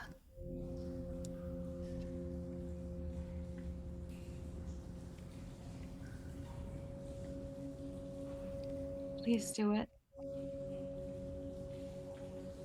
Arcadia's gonna turn the sword. Eden, you see yourself in your champion regalia, wielding Stormbloom, standing in this room, staring yourself down in the mirror. And you are holding hands with Arcadia, who is faced the other way. Her hair is cascading over her armor. And in her opposite hand, she is wielding Venus's rapier. And the water from beneath you is spiraling up her arm. And you can see this like glimmer of light spreading across her body and reaching over towards you. And you can see from where your hands are joined, your own light shedding onto her, illuminating her like a candle in her hands over the other side of her body. And then she walks away, and the image starts to blur. And the waterfall turns direction and cascades downwards like a waterfall should. And there's a splash beneath you, and you feel the spray on your face. But then there's nothing, and you're a sword.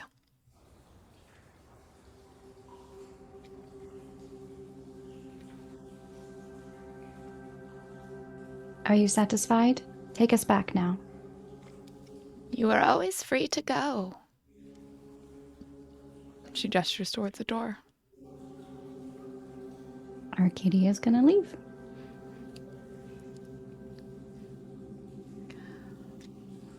Owl leads in towards Amale. You know, I don't think I caught all of that because I can't hear but very dramatic. What do you think? I liked it when she slapped herself.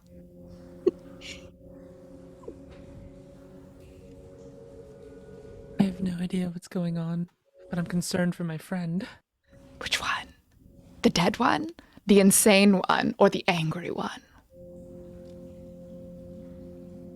The angry one. Good choice, good choice, good choice. Well, you know, it's been a hard day for you. What do you say dinner's on me? Do I have to eat it with you? I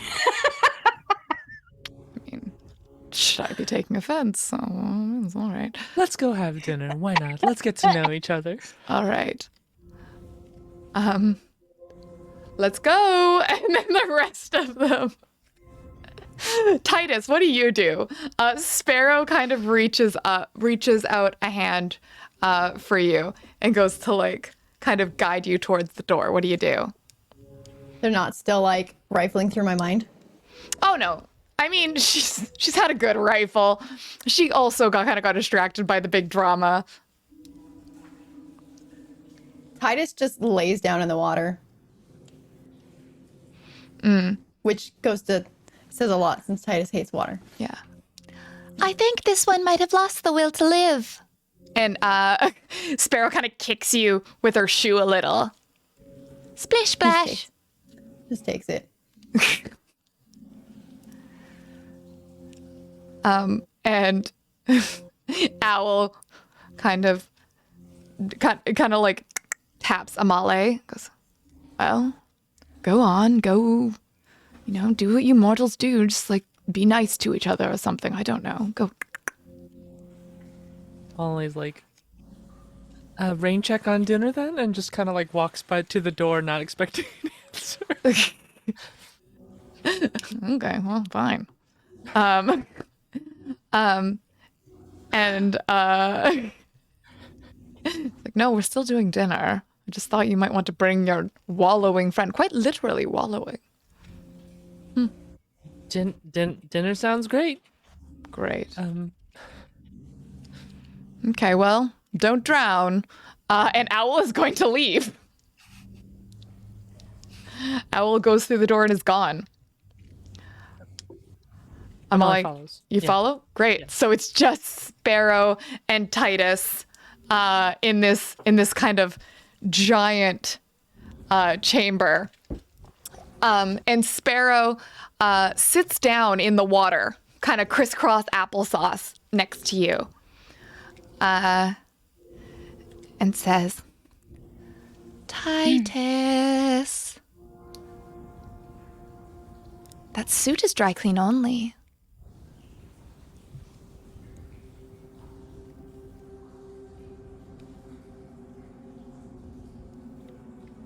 Titus just rolls over so their face was underwater now, so they can't hear them.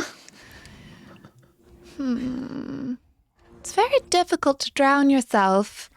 You can try, but I mean, you're in the and Sparrow, you kind of just hear this like roar, roar, roar, like Charlie Brown teacher voice above you as you're gargling blue water. And then Sparrow kind of just like knocks you on the side and just kind of like, it's like, come on, and just flips you over like a pancake. Titus sits up very suddenly. Oh! And is now steaming. And then they turn slowly and they look at Sparrow. Hello. What did that orb do? Should have killed you instantly, actually, when you touched it. Didn't kill you, though. Hey, it's fascinating, you know?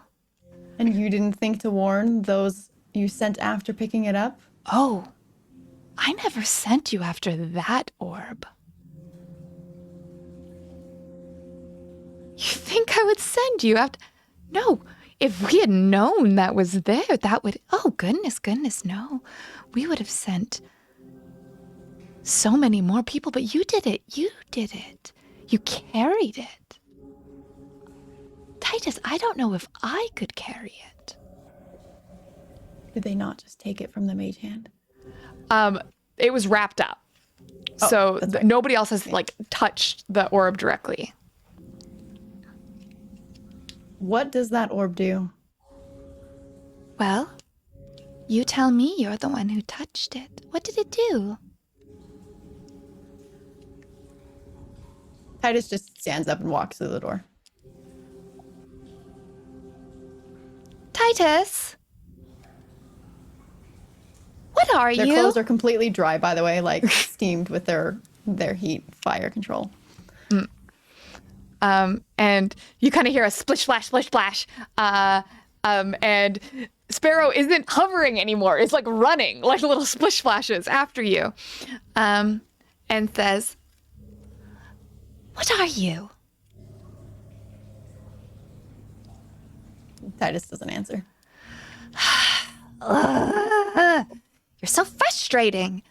Goodness. And you're like trying to get through the door, and Sparrow just kind of apparates directly in front of you. And taps you on the side of the head, just on the temple a couple times. And says, Titus, are you a dragon? Titus exhales, somewhat exasperated. I'd like to say that they maybe also cast Cure Wounds on themselves or something for a little bit of health. Okay. And like just dust themselves off, fix their shirt, and they look down at Sparrow. And say, what I am is mad, and then walks to the door. Well, that's an improvement from despair. Goodbye. And with that, we're going to take one more short break. We will be right back, team, for the stunning conclusion of this very melodramatic episode. Remember, kids, mics are hot and so are you. I have my emotional support Grim Reaper. Oh, Grim Reaper. You know, Titus had some necro squish happening too. Neck squish happening. Next squish. Yep. Next. Roll Okay. for fetish. Roll for choke. Hold. Hi, everybody. How are we doing? Team. There's a lot happening. There's a lot happening. Is I this have more or emotional less support. emotionally traumatic than Sappho's? I don't know. Pretty- Sappho's pretty so even. intense. Huh. Yeah. More? More. I would say a bit more. Eden To be fucking honest. died. Eden's dead. That's so true. No, died. that's true. Yeah, no, that's true. Arcadia almost killed Titus. Actually, Twice. hold on. Um, The whole segment with in the rose garden, and that was also fairly emotionally traumatic. And because I'm gay, that was also quite, Okay, wait. um, Okay, wait. Let's talk about this in the after party. Okay, wait. Okay, okay, mhm, okay. Because we only have a little bit of time left. Asking for a friend who wants to host the after party. Eden or Adrian, whoever is streaming longer. Okay, Felicia, are you streaming yeah. for a little while? After show ends, are you intending to keep going for a bit? Great. I can host. Cool. So let's just get back to it. We smash cut back to the Liminal Manor. Arcadia is rage stomping down the hall with Amale behind. She's not as mad, just FYI, because she was by Eden now. She knows that Eden's okay, and is in a sword, but like it's like her consciousness is survived. okay-ish. Ish. So, but yes. Good. And Titus, you emerge to see Arcadia kind of down the hall a bit from you. And sort of Owl is kind of in the middle of it, like just behind Amale. And Owl, sorry, go ahead. Well, the first thing that I was gonna do was actually, since now she's thinking like a little bit more clearly, I think, like the caregiver in her would go and lay on hands for Pinto and for the long Furby. Okay. Yeah. I'm going to say you can just kind of go do that. Like you just kind of go walking, and then maybe Eden can direct you back towards them. And over to the artificer's workshop. So we can kind of hold on. Let me see if I can hop you back over there. There we go. Oh, apparently the overlay doesn't want to change for me. Kind of rude. Okay. So you go back to the scene of the crime and see Pinto and the long Furb, who has a name, a lovely elvish name. And so my question is anyone following Arcadia, or is Arcadia going alone? I think Amale's gonna try to follow Arcadia. Okay, I would say Titus would be heading back into the workshop, but for other reasons. great. Everybody back to the workshop. And noticeably, Sparrow and Hawk do not follow, but Owl does. Just kind of behind, just watching. Still has popcorn.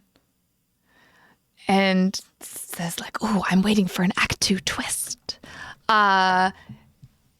And so yeah, you get back to the scene of the crime, and you see all the things I described there. Could everybody everyone, what are you looking for? I'm looking for our fallen allies that are salvageable. Great. That if you're just looking for Pinto and the long Furb, you find them quickly. They are not hiding. So you don't even have to roll a check. They're just like there. They're kind of like in a pile of torn curtains in the corner. But they're just unconscious. Amale is looking for Arcadia. Yeah, you find Arcadia kneeling over Pinto's unconscious body.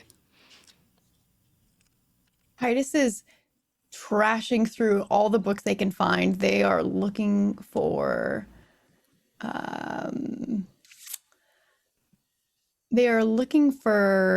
books on particular topics pretty aggressively. Give me a history check. As soon as so Arcadia got there first, Mm-hmm. Titus just comes back in the workshop. Yeah. Pissed. Mad. Like, It's a pretty you big saw them workshop. absolutely sad before, and now you see them walking in. They're still steaming and like outraged. Like, you've seen Titus like get into fights, but you've never seen them actually mad. Like, they are furious. Arcadia's gonna stand up and confront Titus. Mm. So you think you can just walk back in here like nothing happened? We're going to find why this fucking happened. And I'm we're gonna looking make sure it at doesn't it. happen. She gestures to you. Who has the orb right now? You don't Among the know. owls. None of you. Titus is going to say, I don't appreciate being manipulated into action against people I care about, and they're going to regret it. What And are you you- talking about? I'm holding books on like alchemy right now. You said history check was Yep. what I needed to look up. Okay. I got a 21. Okay. So what information are you trying to find?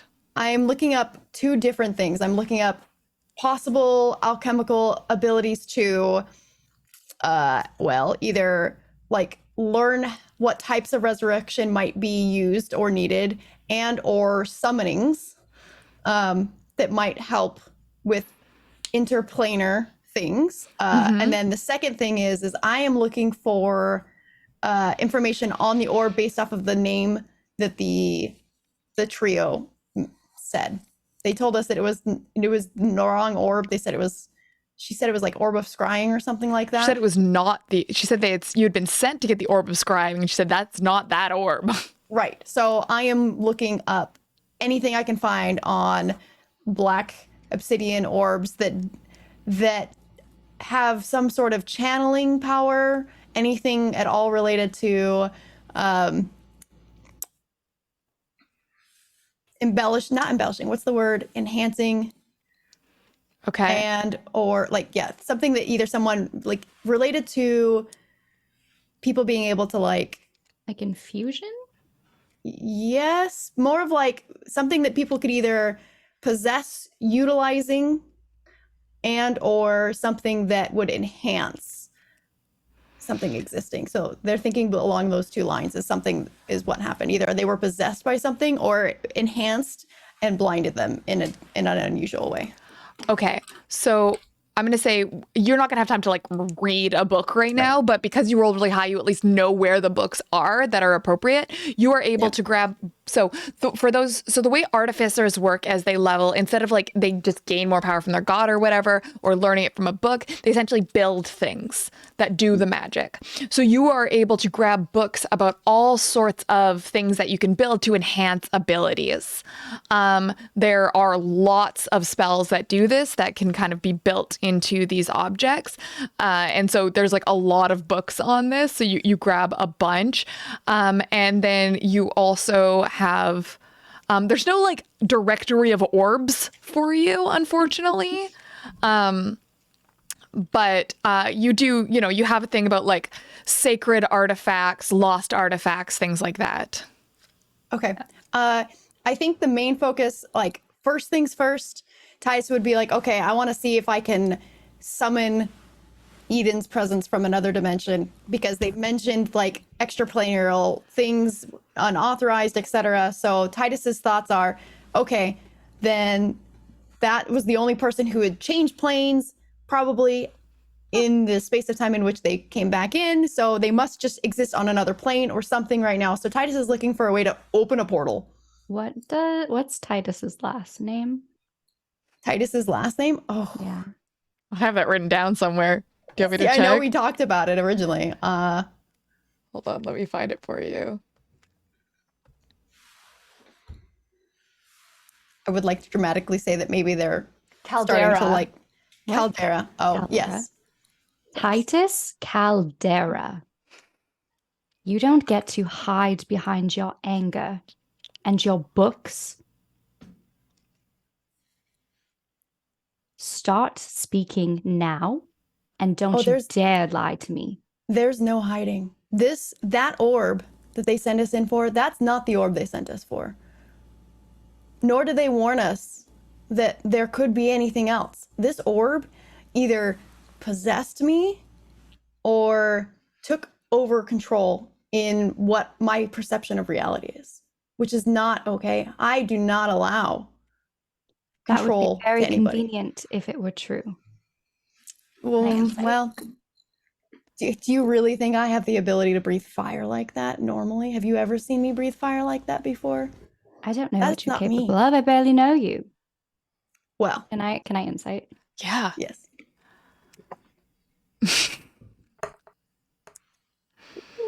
22. Yeah, I mean, you get a pretty accurate read on Titus.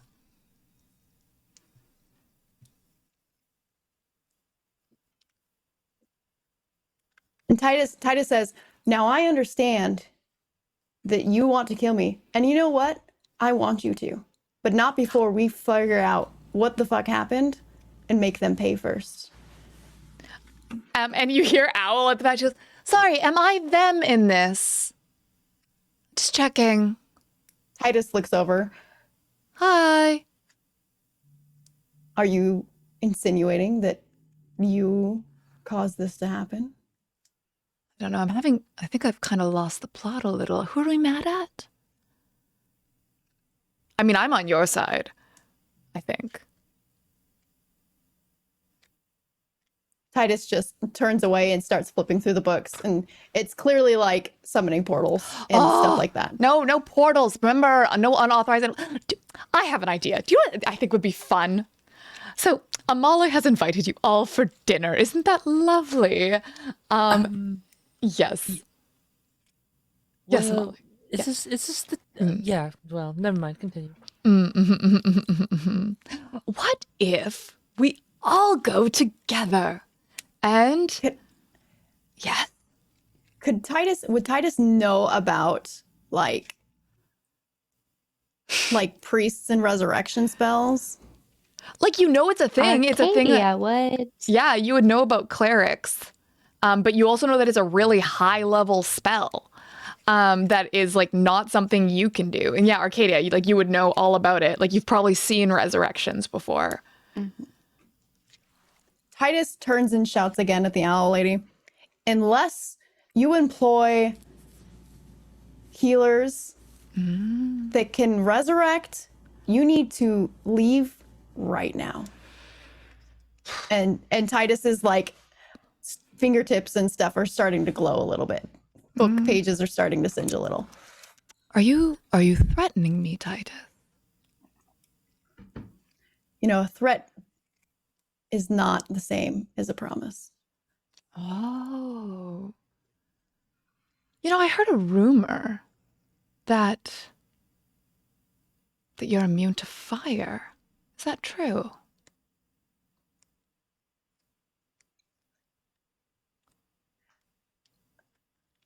Trying really hard not to make a pun. Hmm. Titus would just continue flipping through pages. Would I have by now found anything that looks remotely like creating a portal? Because they're still looking. I mean, in fact, I would say actually no. In fact, you notice that like you get to a book that should have a section on interplanar travel and they've been ripped out those pages. And Owl says,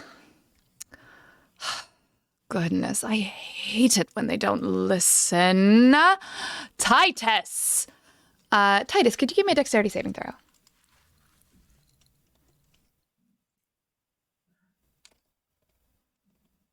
Oh dear. I got an 11. Mm-hmm. Yep. Okay, 1 second, please.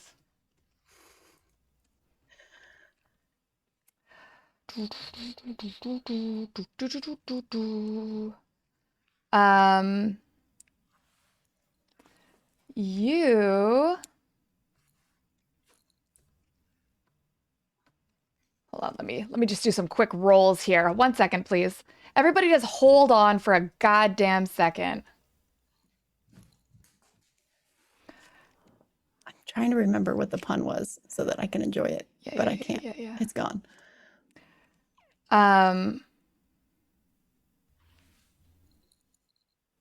Great. You are resistant to fire, which is great news, because that means you only take 28 fire damage. As Owl extends her hand and a prismatic spray of fire circles around you and engulfs you in flame. Well, then I went sleepy sleeps. So everyone, you just see as Owl knocks Titus out in one shot, and then kind of just struts over in the click of her heels, and hands Amale and Arcadia a beautiful wax-sealed invitation for dinner with golden ink on it that says your name. And the wax seal is the emblem of an owl. And she says, I would love to invite you for dinner. I think I might be able to answer some of your questions. You already know I'm in. Well, yes, all right. I do have some questions, and this is a beautiful invitation. Yes. Calligraphy is my passion. And she's going to bend down and boop Titus on the nose to cast Cure Wounds. And kind of lean in really close and tuck an invitation in Titus's suit jacket. And she whispers in your ear, I want you to remember this feeling next time you dare to threaten me. Dinner starts promptly. Ooh, lovely. What's for dinner? Oh, goodness. It's truth. And she is going to snap her hands, and you kind of appear in another room. At this like table, and it's a room and there's just space above you and windows around you. And Eden's sword has a seat at the table. Now that I'm, I guess, in my new form and getting used to it, I will detach the vines from Arcadius's arm and flow over to my seat. Great. Like a creepy eldritch tentacle monster, Stormbloom goes over to her fair seat. I don't know, does your sword also use Fey Fair? I need to know. Yeah. And the people are dying to know, but hey, sword, what's your pronouns? No, actually, probably they, them. Yeah, because reasons. Yeah, because reasons. And so you see that each of you have a name card at the table in the same golden ink calligraphy. And Owl sits at the table and there's already wine poured. Is it just us plus Owl, or are the other birds there as well? Just you plus Owl. Okay. Arcadia sits. Titus sits but burns their name card. And then burns like the invitation that was given to them as well. Petty. Amale also sits. And in front of you, a dish appears in front of each of you that is like one of your favorite foods from your childhood. And it smells nostalgic, and it's different for each person. I'm just kind of curious, what is it?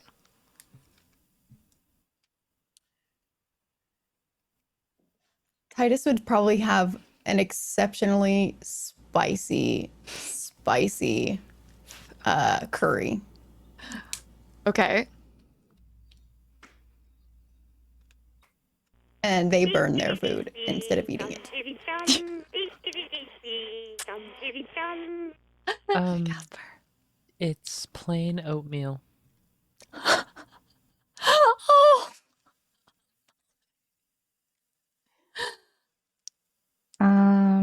Arcadias are like grilled veggie kebabs over like a bonfire.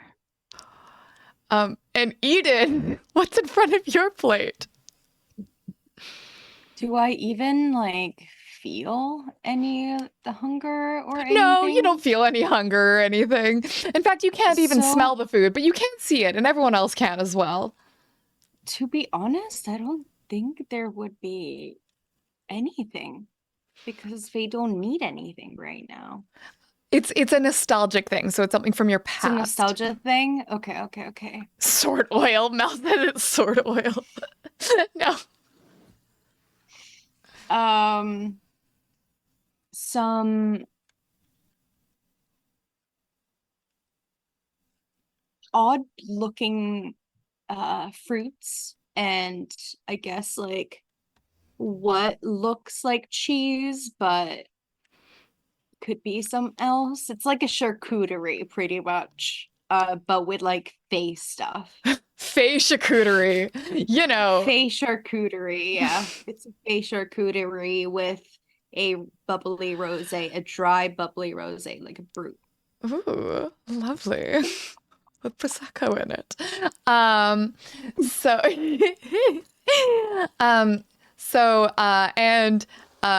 in front, an owl just has the wine. And she's sipping away happily at it. She goes, "You know, dinner is so much better with pleasant conversation. And I'm a bit of a wise one, they say. Now, I thought it would be fun if you ask me a question. Just one. One question. And if I know, I'll answer. What do you think? Does that sound fun?" In exchange for what? Your pleasant company for dinner, of course.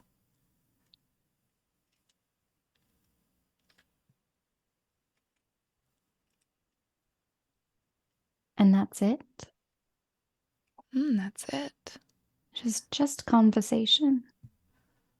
I find conversation is its own reward, don't you?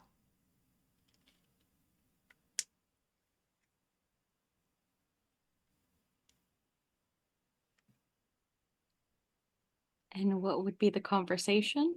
I respond, but I don't know if I can be heard at this point. So Owl can hear you, and I feel like Amale and Titus, you can kind of start to faintly hear Eden. Like, fair quiet, like fair not speaking at speaking volume, but you can kind of just like hear this buzz from the sword that sounds vaguely like Eden. And Owl says, "No tricks, no tricks, no traps, just friends around the dinner table enjoying a pleasant meal and each asking one question."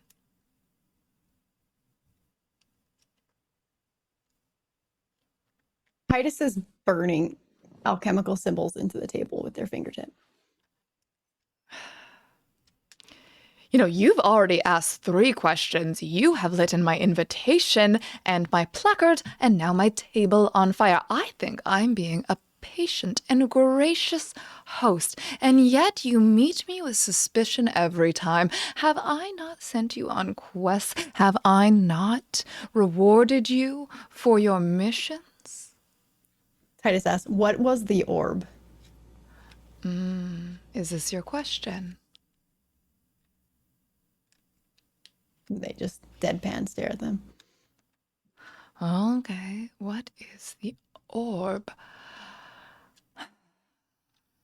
The truth is, I don't know. I know what it's not, and I know what it's made of, and I have suspicions of what it might be, but I don't No. Give me your best educated guess.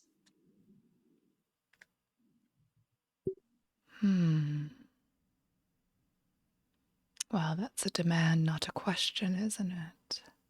A clarification on the previously stated question.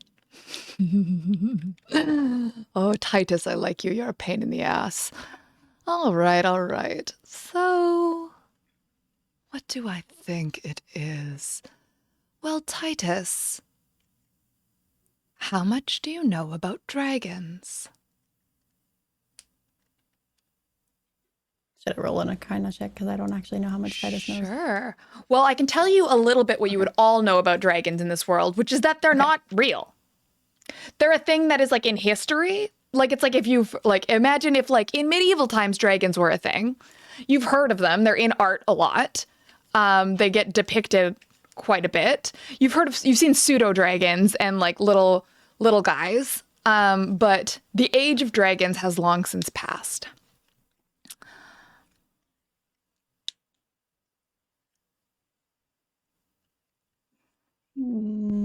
Okay, so and then that's just what we all know. Yeah. Titus wouldn't have any special knowledge or anything. Maybe. on them. Give me that roll.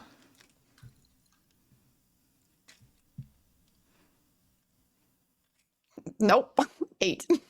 Okay. I'm gonna say like you maybe like because dragons are very like popular in the public consciousness, but it's like stories. So you've probably heard lots of stories, but you don't know what's true.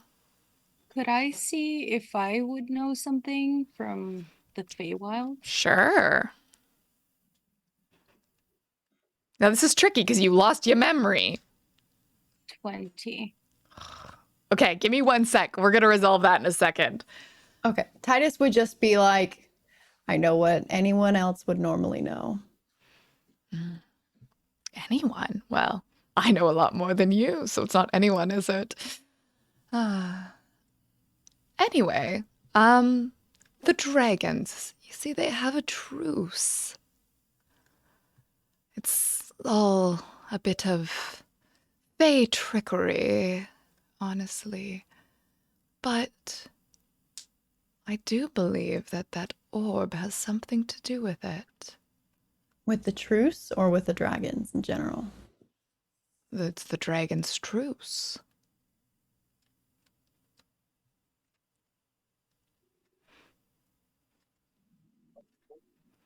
If that orb wasn't what you guys hired us to take, I want it back.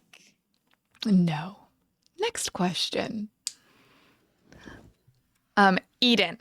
So when Owl mentions Fae, that kind of like jogs something in your memory. You have heard stories of Fae making deals with mortals. There are lots of delightful bedtime stories that you like telling. And then they bamboozled another mortal who is now in eternal servitude for us. Hee hee hee hee. What a fun story. LOL. LOL. Lamau. Spring Court. We bring them to parties. It's like a hot commodity. Yeah. So and it's like for spring court specifically, like bamboozling a mortal is like when you like your spring break, your like rumspringa is like often, you know, in the before times they would just like pop over to the material plane and like mess up some mortal's days and then head on back, and just think that was very funny. If you're not kidnapping mortals to the Feywild, are you even living? The other courts didn't approve of this behavior quite as much, but your court did. Your court thought it was very funny. But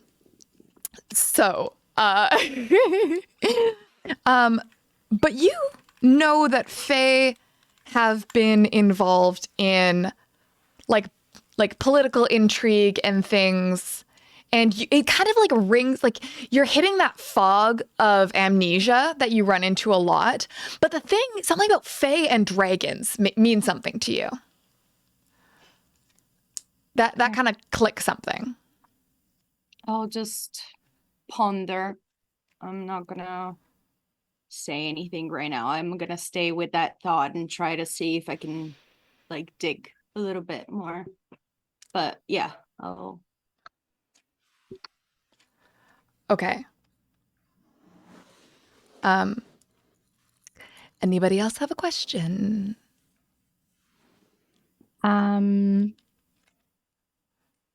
I do, but I also have something that I would like to try. Yeah. Arcadia is going to start playing with her holy symbol. Okay. Yep. Uh-huh. Sounds like a sex thing when you say it like that. Okay. Yep. Uh-huh. What is your holy symbol? Her holy symbol, I would say, is like a clamshell with a pearl in it. Dee dum dee dee dum dee dee dee dee dee dum dee dee dum. Hey, welcome. Ominous things are happening right now, and our paladin has decided to fuck around. And we're gonna see how it resolves. I believe in her, though. I think it'll be fine. Okay. While Arcadia is doing that, Yeah. Owl just make like a cute little wisdom save. Owl. Yep.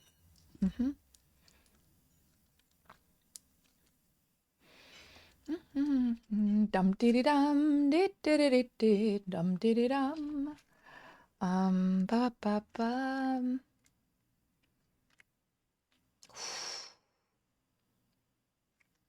Oh shit. I was not hold on a second. I need to pull up a stat block. Hold please. Everybody talk amongst yourselves and think your thoughts. Titus is burning a hole through the table now. It's a lovely Like, day. just literally finger going all the way through the table now. Yeah.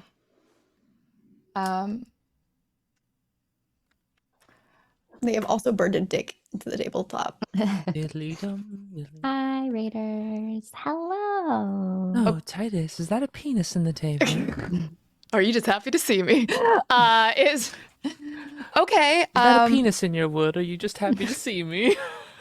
Owl rolled a 14. Does that save?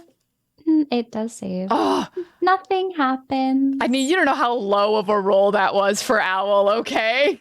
Yeah. Does nothing happen, or are they aware of this happening? She's not aware of anything happening. Okay. Great. Good chat. Good chat.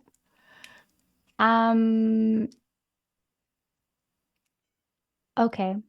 Arcadia is going to ask, For the readers, they each get one question that they can ask this weirdly powerful being.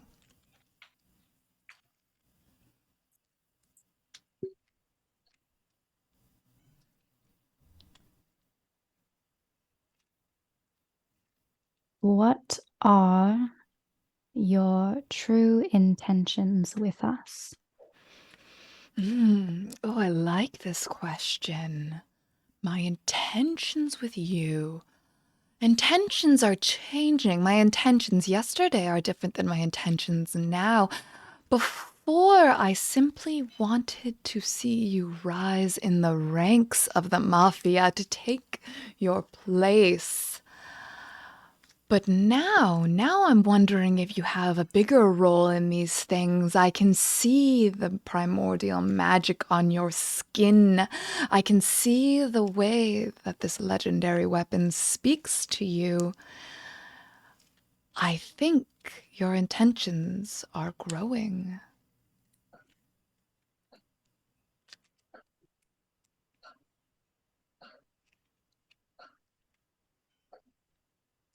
I am satisfied with your answer. Mm. And you too. Is there anything, any wisdom I might share over a glass of wine? I would like to know how I can return whole. Are you not whole now? Not really. Then perhaps the easiest way to find that wholeness is to be satisfied with your condition. You are not dead. You have not passed on to one of the darker planes. You're not in the 9 hells. You should be grateful. You are here at dinner with your friends.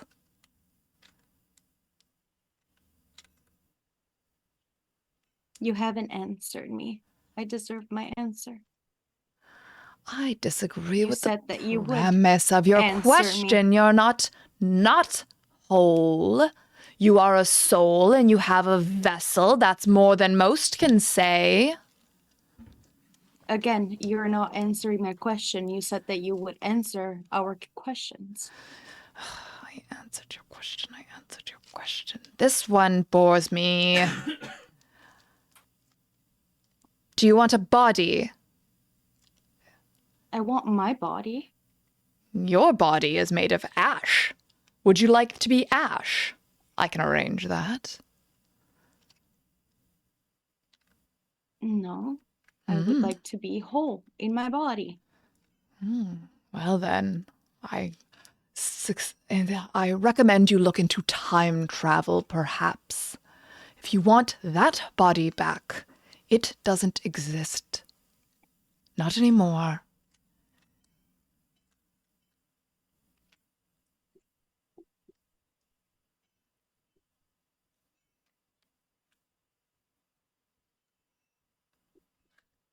If you want a new body, I've got a few in the back. I can just grab one.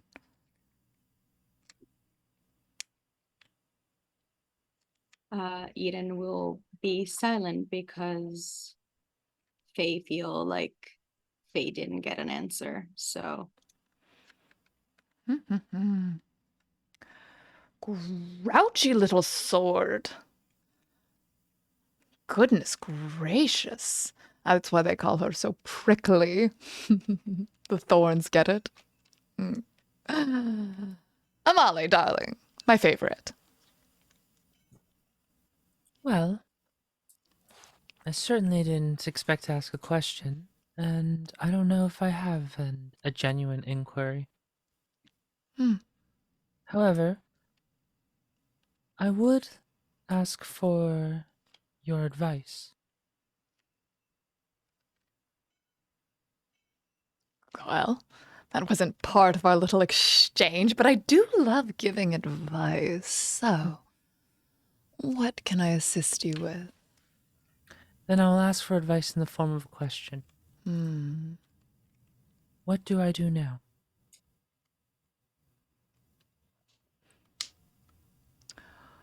What do you do In now? The last mission that I went on, I fulfilled a dream of mine. I got revenge. Something I've always dreamt of doing. And now I don't know where to go. Do you feel satisfied? No. See, that's the trick with revenge, with quests, with longing, with anticipation, is often we build these situations to be something wonderful, and then we arrive at our destination, and the only thing waiting there is us, as we were, still ourselves. When you've only built yourself as a trajectory towards some destination that would bring you peace, you haven't built that peace within you. And so, Amale, I ask you then a question, and let this be my one question. How can you build peace within you?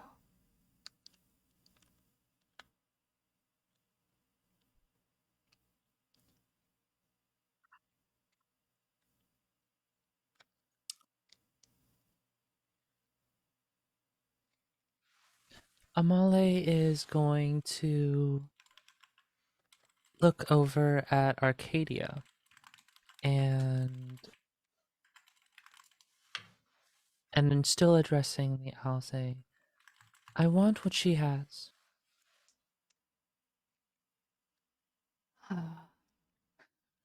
Rage, God, friendship, family. Arcadia has many things. A connection to a purpose. I can help you with that. And that is where we are going to leave tonight's episode. Whee! Hey friends. Hey, everybody? How's it going? Hey, Fen. Adrian, is somebody willing to? Is that Ellie? What was that? That's me being like, yeah, it's the end of the episode. Is the end of the episode. Does somebody want to host? I like doing the raid. It's fun because then I bring you to somewhere else. I feel like I hosted like the last 2 or 3. So if Adrian wants to do it.